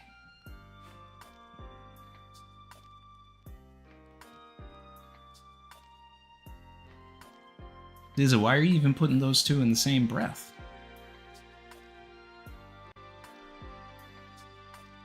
Wayne's been irrelevant since No Ceilings.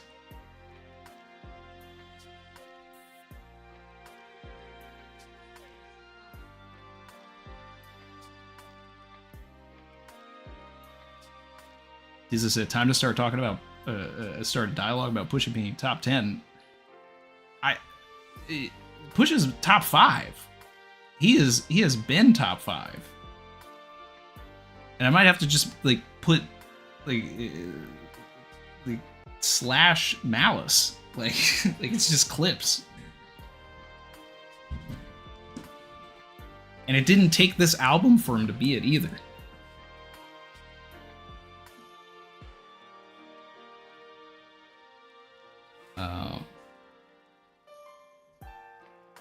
I'm gonna be in the new next Superman film in a Krypton flashback.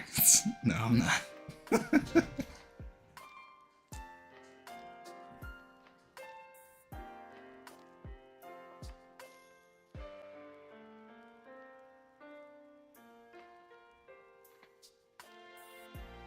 see.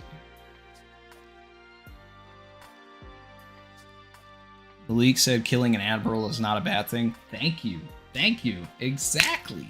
The Marines and the government are bad. They are the bad guys. Rox is not 100% evil. I'm going to stand by it. I'm going to stand by it. Because if he turns out that he is, then I have to call into question Whitebeard. Like, why is your man doing this? How are you the right hand to this?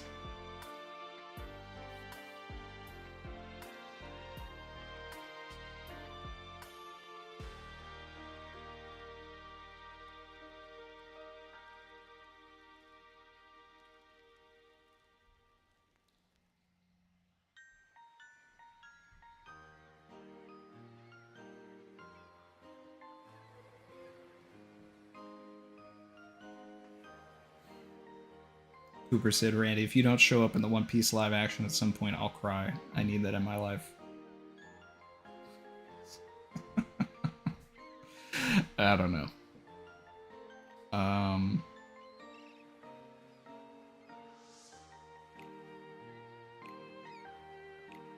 Let's see.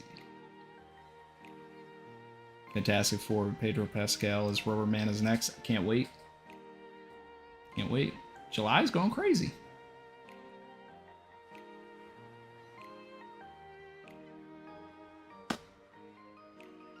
Jacob said Rox smoked on that Admiral pack like it was nothing.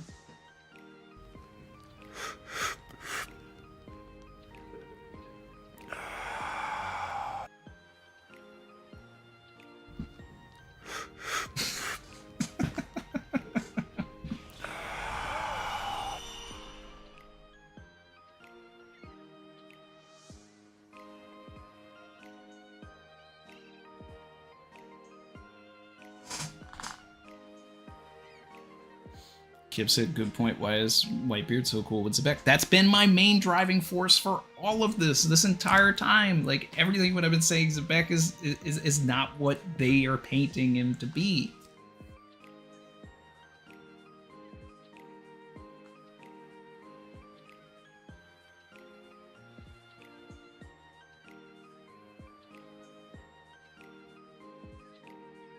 Shaq saying, us thinking Rock killing an admiral being a good thing is like the world thinking Sabo killing Cobra is a good thing. Need more context to understand, exactly.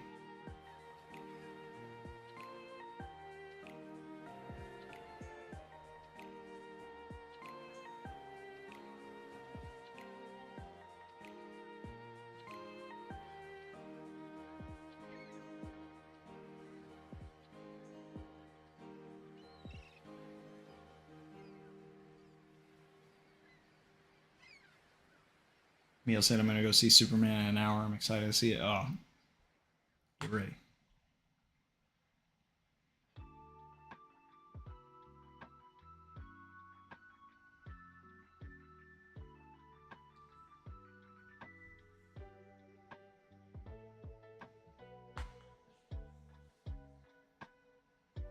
Aether said it's wild that people are just now entertaining the idea that Rox isn't evil.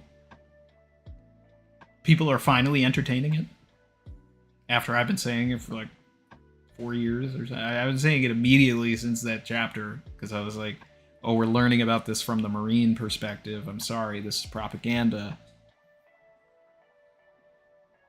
Whitebeard was with him.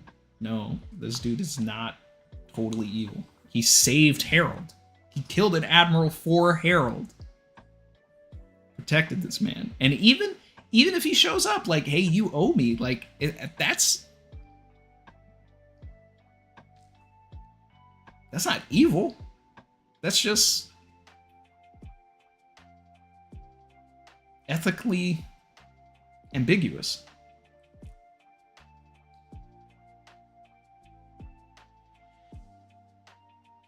But, I mean, if I gotta still see like Jay's rant or whatever. I don't think it actually applies to me, even though he called me out. But when we find out that Rox is confirmed like not entirely evil, then I might have to call people out.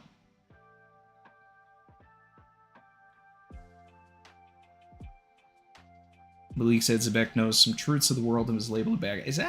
Exactly. He is not what the government wants, so he's bad. That's what this world is.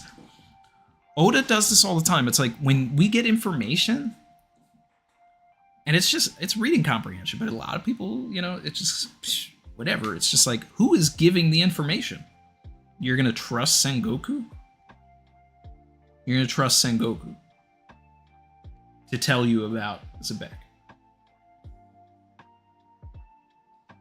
You're going to trust that Blackbeard, who was 1 year old, maybe barely 1 year old when his father died, knows anything about his father other than what the propaganda of it all is.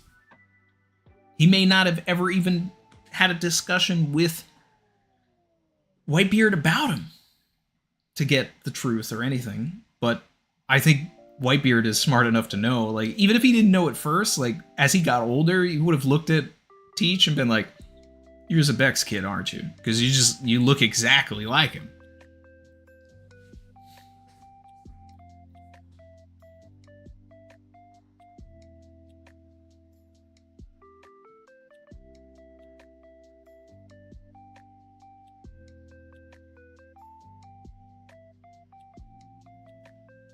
It might be, maybe Xebec got reversied.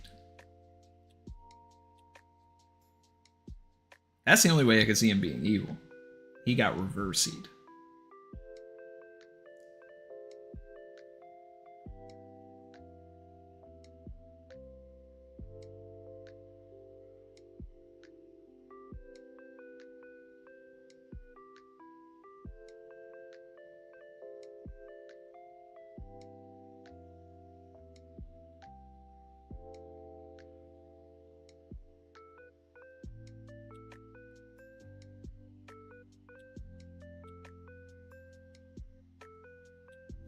Exactly. Jacob said Rox will have some edge to him, definitely, but I don't think he'll be as ratty as Blackbeard. Exactly.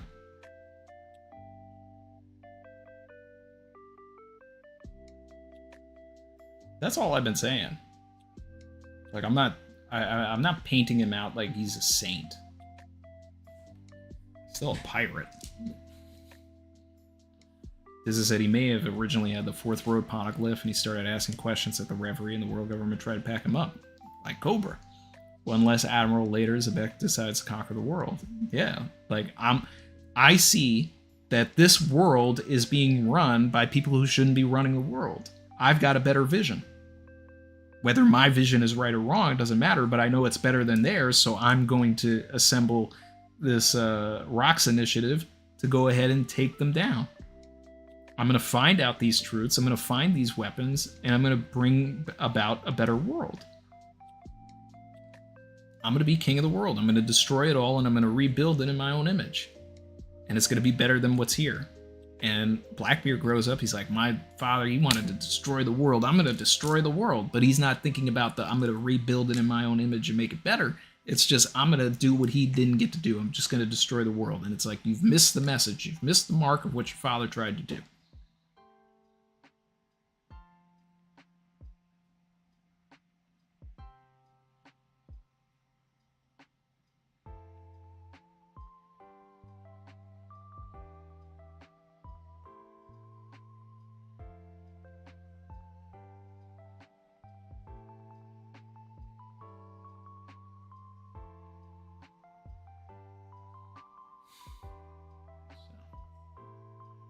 Need that Nick Fury edit.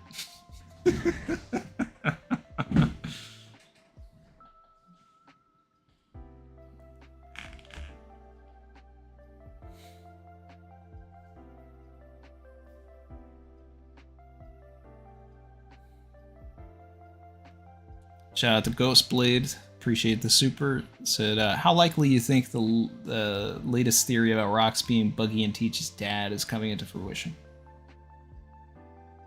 Well, it's confirmed that he's Teach's dad. Being Buggy's dad?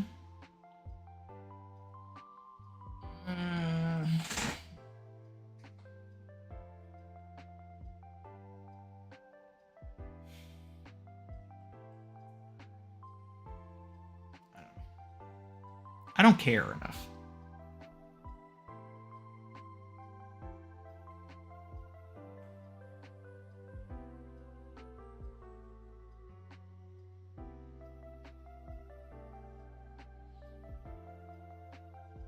Like, I want Buggy to be important, and I truly believe that he will be, being the first real villain of the story and being the first devil fruit that we saw outside of Luffy. Like, Buggy's going to be important. He's going to be there at Laugh Tale at the same time as Luffy and all of that. Like, I truly believe all of that. We will have him. He'll be a huge part of the end game of the story. Does he need to be Xebec's son? Not really.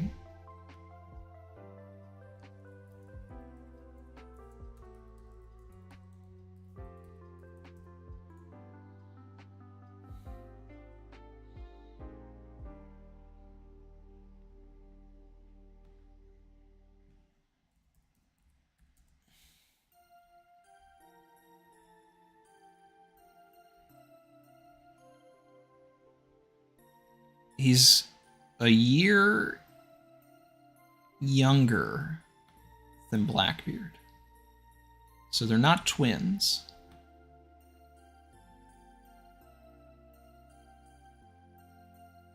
They would probably need different moms.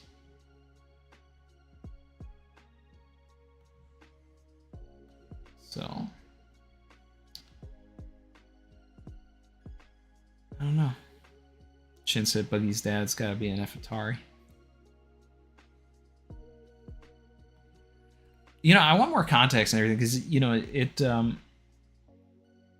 with everything with Lily and all that, it implies that Cobra actually married into the family. Like, that's the implication. Like, he may have married into the family and then took the name. Because the other thing too, right, is that we've already seen that Titi had blue hair. So she's the real Nefertari. So it's like the women are the real Nefertari, and then I don't know where these guys are coming from that are marrying in, but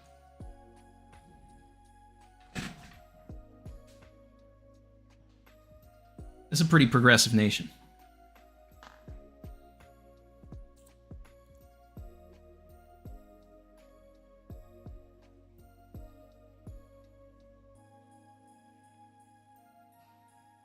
Buggy's Barry's son. Case closed. Copy that.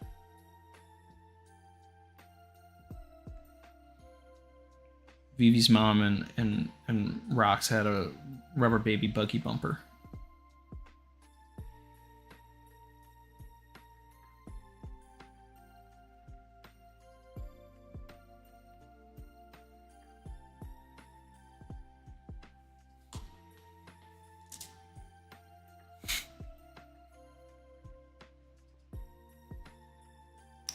I don't know. I just hope that we. I want to know Blackbeard's mom now. I want to meet the Marshalls.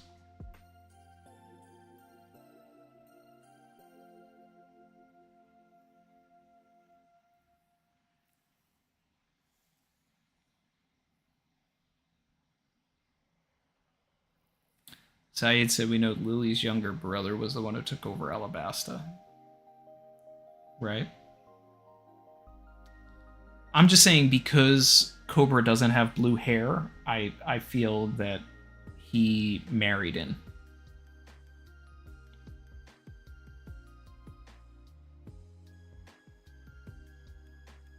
I feel like that was the implication.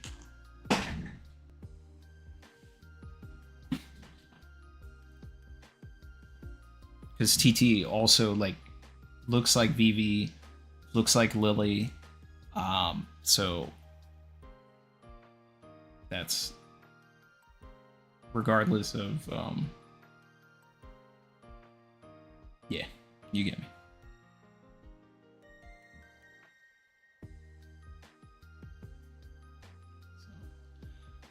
All right, I'm going to take one last look at the chapter here, see if there's anything else that I want to pick up on.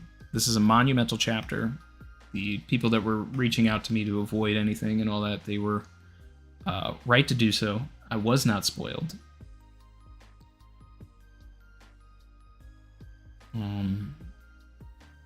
But exactly what I thought would happen and said, 2 weeks ago, it did happen that we would get the Xebec reveal this chapter. So we got what I thought was going to happen. So. Another one.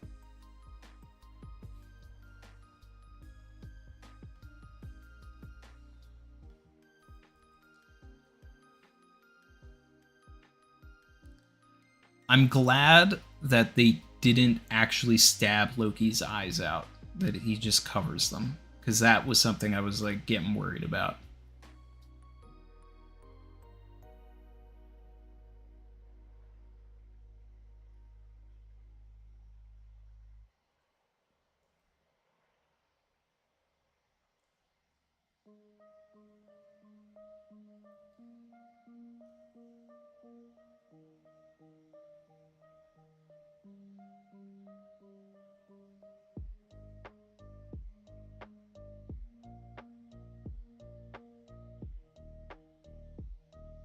I'm just scanning the chapter again.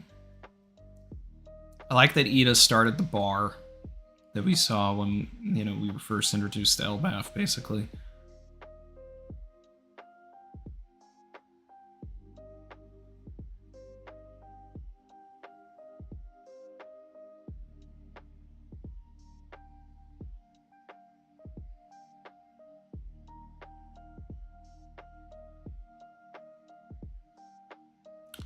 Could Ja Rule's home be the first look that we're seeing of the Heaven Realm, with this house being, like, seated on some clouds? I don't know.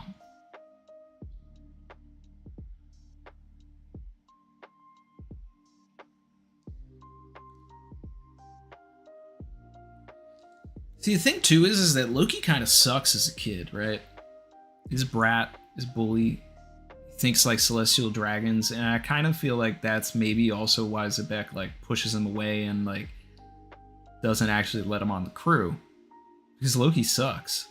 And Xebec hates the celestial dragons, and it's like, dude, you think you're better than everybody else. So I'm not carrying you around.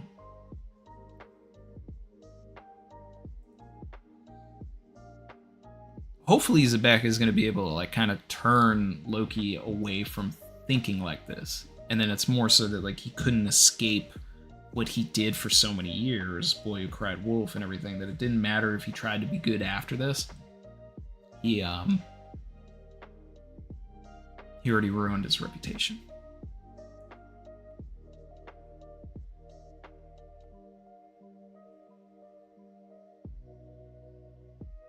And then when he killed Harold, it just reminded everybody of like the old Loki.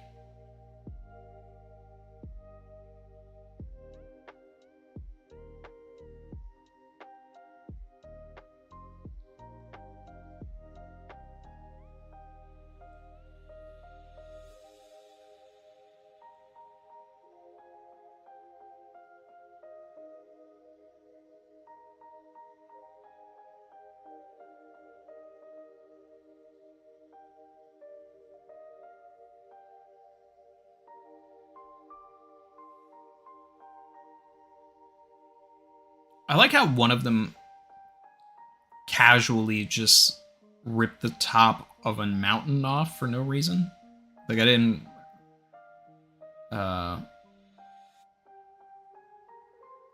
talk about that yet.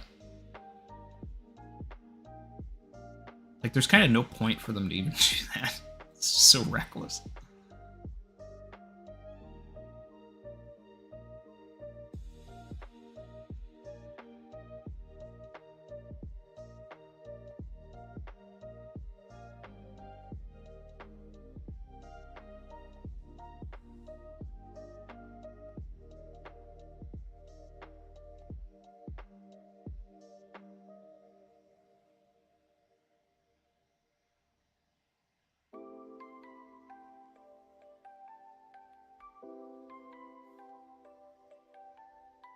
What a cool end to a chapter.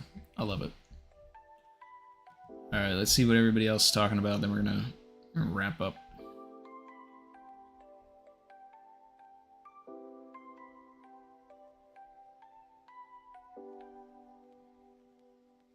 Jin said, nice, lots of people were spoiled. Randy, good for you. I mean, I spoiled myself. Because I already, like I said, that was my goal for this chapter anyway, was that it was back. So when I got there, it was just like, oh, we're just getting what I thought was going to happen. But nobody told me specifically that it was happening, which is good.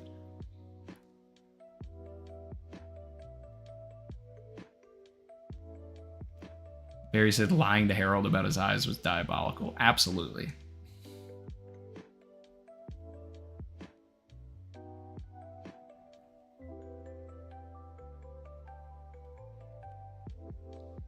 So he said, do you think Ida's dead since she's not the one currently running the bar in the underworld? It's Mito-san. Probably. She's a mom in One Piece. We've talked about this. I think it'd be pretty devastating if she does die, but it's probably likely.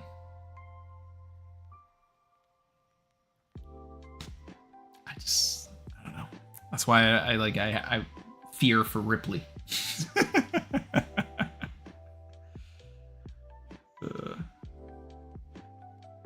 So he said Loki would be 5 in human years 48 years ago.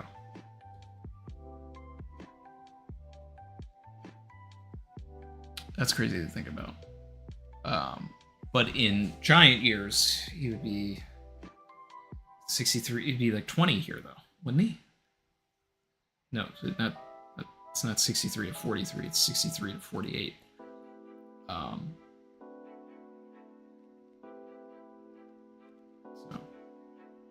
15, right? Am I mathing? I don't know.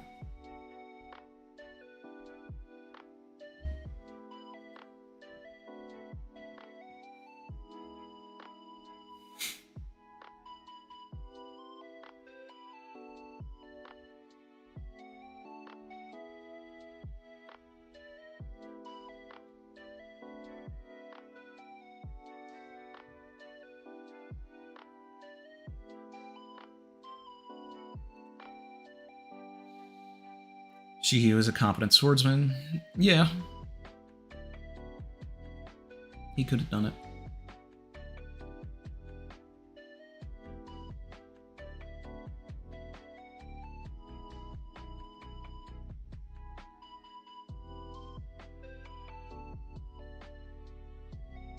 Kaido joined 4 years after this. I'd like to see Kaido and Loki interact.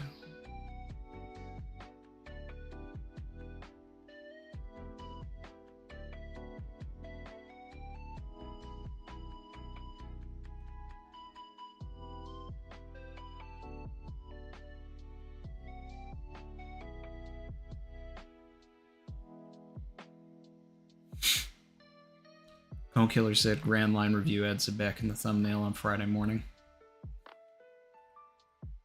And I'm sure it was, well, the chapter had been out for a day at that point.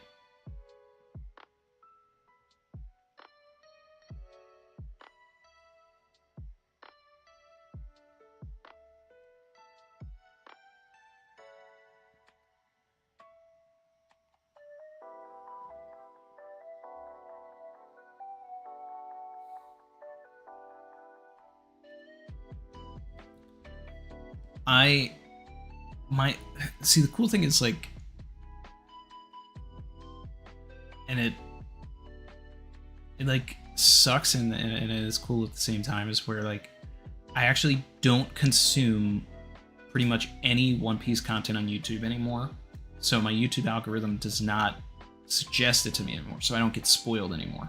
And it's like, it's actually like a reaction to getting spoilers that I stopped like really like watching content, because then it would start suggesting me stuff and I would get push notifications for things, and it was just like, so I just stopped watching the content altogether. And now I don't see the recommendations, so I don't get spoiled anymore. But a part of me does miss seeing other people's thoughts, but at the same time, like, that's what the streams are for, and I get the community thoughts, which is the best thoughts. So either way, guys, I'm gonna wrap things up with that. It's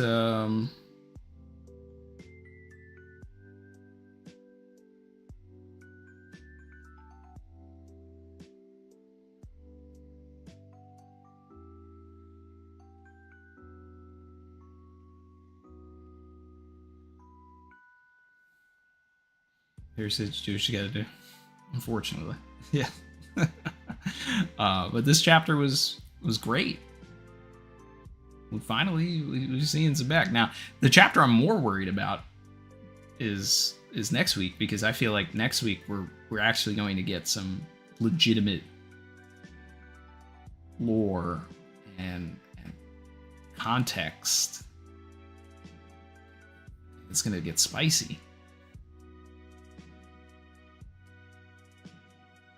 It's about to get spicy. Oh, you know what I realized? I did not have the page counter up on this. I gotta put the page counter here. We're gonna do this new widescreen. I messed. I was hitting the button for the page count, and I didn't have the page counter up. But hopefully everybody was able to follow along this week. Hey, Roger's in chat. I did not get spoiled, but I did say at the end of my, well, realistically, you know, when I was reading the last chapter, it's like, well, the next chapter has to be a Xebec reveal, because we know that Xebec says Shanks.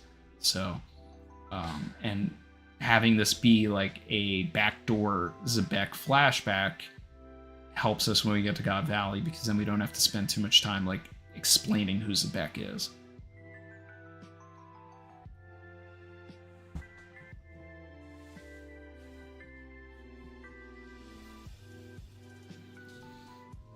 Roger said, yeah, I'm so glad. My official release, brother. Were you spoiled? I hope you weren't. But, I mean, I'm glad we finally got the Xebec reveal. Blackbeard's dad. It's crazy. Roger said, amazing that you called. I was not expecting it this week at all.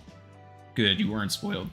I mean, I was only able to call it because he was teased in that other earlier flashback. This is just like, oh, well, if we're getting a Loki flashback, like, we need to actually do it here. And the best way to get the unsilhouetted version of Xebec is actually this flashback. So, I'm happy about it. And I think next chapter is going to be crazy with the reveals. And right now I'm thinking that Xebec saved Harold's life. I'm still riding the train that Xebec is not as bad as the propaganda that Sengoku wants to say about him was. So, I'm still standing by that. He wants to destroy the world to rebuild it in his own image. And he believes that that image is better than what the world government is already doing.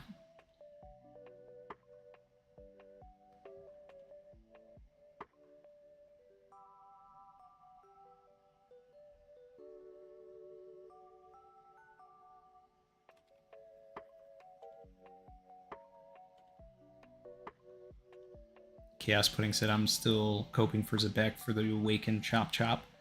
Hey, look. Like I mentioned earlier, Chop Chop fruit, second fruit ever shown in the story, has to end up being important. Buggy's obviously going to be important.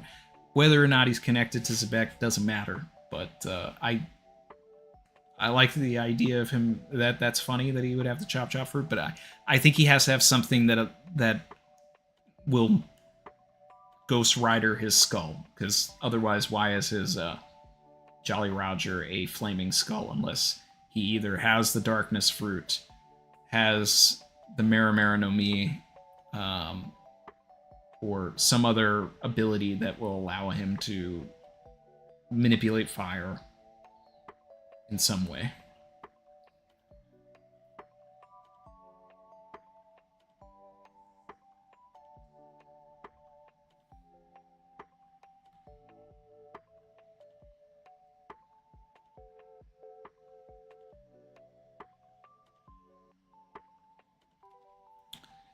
Sayed said, by the way, the king who snuck Harold in wasn't Xebec because the narrator said that Harold met Xebec at the reverie.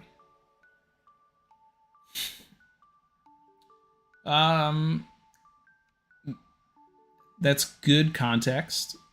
I'm gonna hold off on fully saying that because they could have had conversations prior via snails or mail or, you know, through a connect, like, oh, well, this king he'll get you in, and then they actually physically meet at the reverie, but they had organized it prior. So something like that could happen, even if it is, you know, there's a two-step process to that. If we do end up learning about another king that helped him out, hey, that's cool. But I like the idea of it being Xebec, because then Xebec is showing up like, you owe me. I still want him to, like, I want them to have wanted to kill Harold, because here's this ancient giant showing up, like, get this guy out of here, lock him up, kill him, whatever, and then Harold is just like, this guy's not doing anything. Xebec is like, this guy's not doing anything. All right, stop, and then kills the Admiral for Harold. Xebec might have some Lunarian in him. That's something that I brought up a long time ago when we were still in Wano. When we started getting more context on Lunarians and everything like that, then I was like, oh, the flaming skull and the thing, like, maybe he was a Lunarian, you know. I'm less into that now that we're, like, being revealed to Xebec, but then again, like, is that why Blackbeard is weird? Because he is, like, partially Lunarian? I don't know. I mean, there's no wings or anything like that, but do half Lunarians still retain some of the fire abilities? Like, you know, that's a way. Like, then he could have, say, Chop Chop or something that doesn't have any sort of fire properties, but is still able to flame on, like the Human Torch. We'll see. Jin said it was King Cobra's dad or grandfather that helped Harold. I like the idea that it was a Nefertari. But probably not.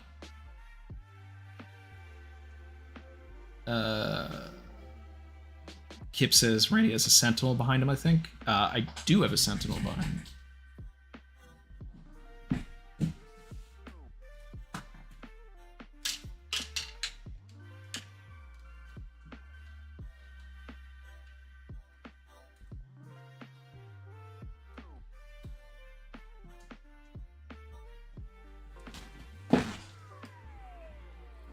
That whole shelf has a bunch of Marvel stuff on it.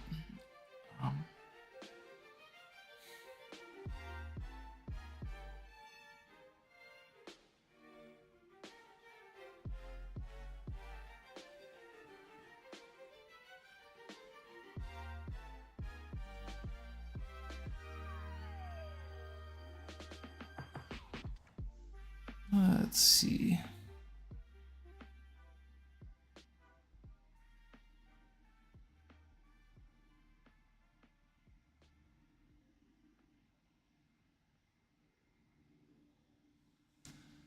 Xebec might have been in the Marines, betrayed them at the river. He said Chaos Pudding. You know, since we're already getting that with Dragon, I don't want that with Xebec. I like the idea of him being a king that defects to become a pirate. Like a more effective Wapple.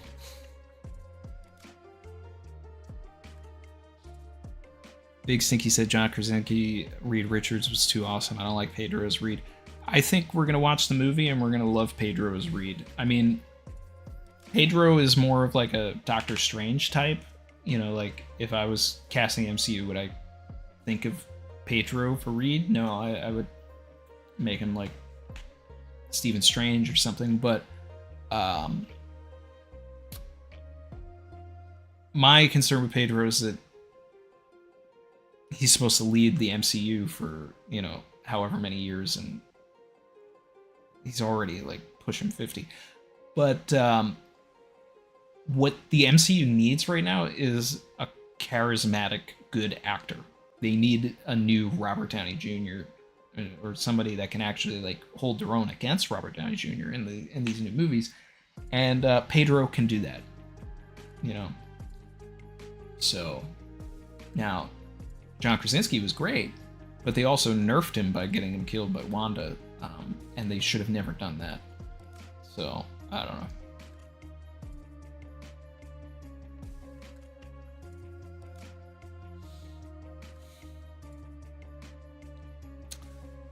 Barry said, was Chrissy able to do some catching up on One Piece? I know Mars is on summer vacation, so she doesn't have as much time. She has not been able to. So, I don't know when she's going to get around to it. She's still somewhere in the middle of Egghead, I think. But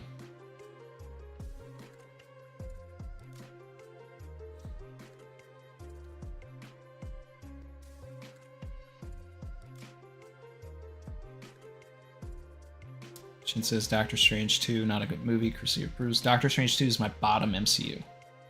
It's the worst MCU movie. It's one of the worst movies I've ever seen, also. Especially when you have the context of all of the lore of Marvel, and like they ruined so many characters. A lot of bad calls in that movie. So many bad calls.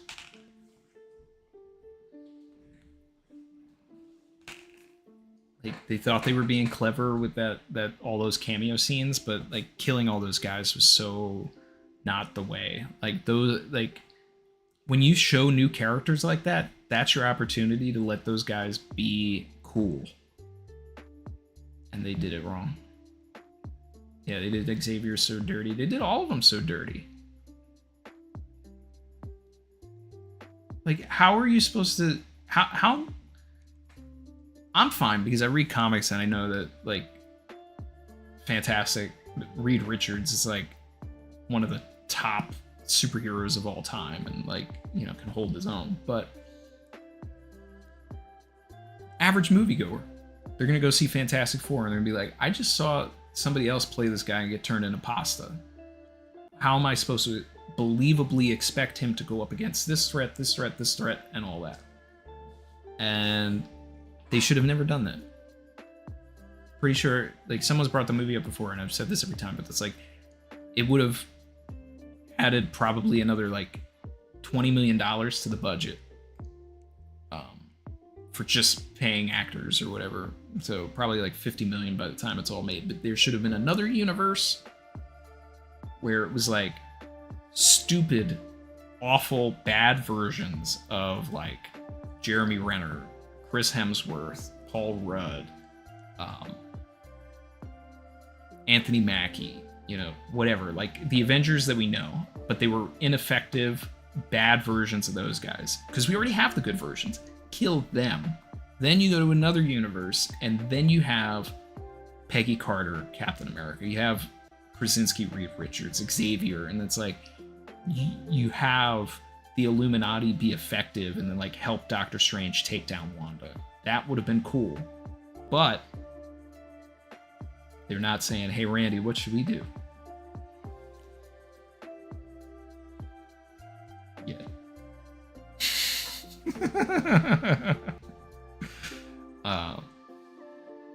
Which is worse, Flash or Doctor Strange 2? Doctor Strange 2. Multiverse of Madness all day. And X-Men Last Stand is also right up there.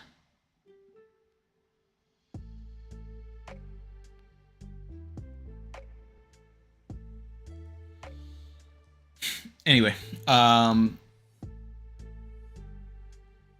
gonna wrap things up here, guys. Go see Superman, it's good. And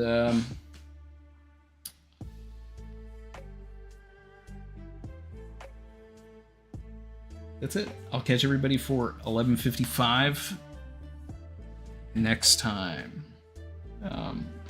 Thanks so much for hanging out. And next chapter, I have a feeling it's going to be a banger. So have a great week, and I'll see you all next Sunday.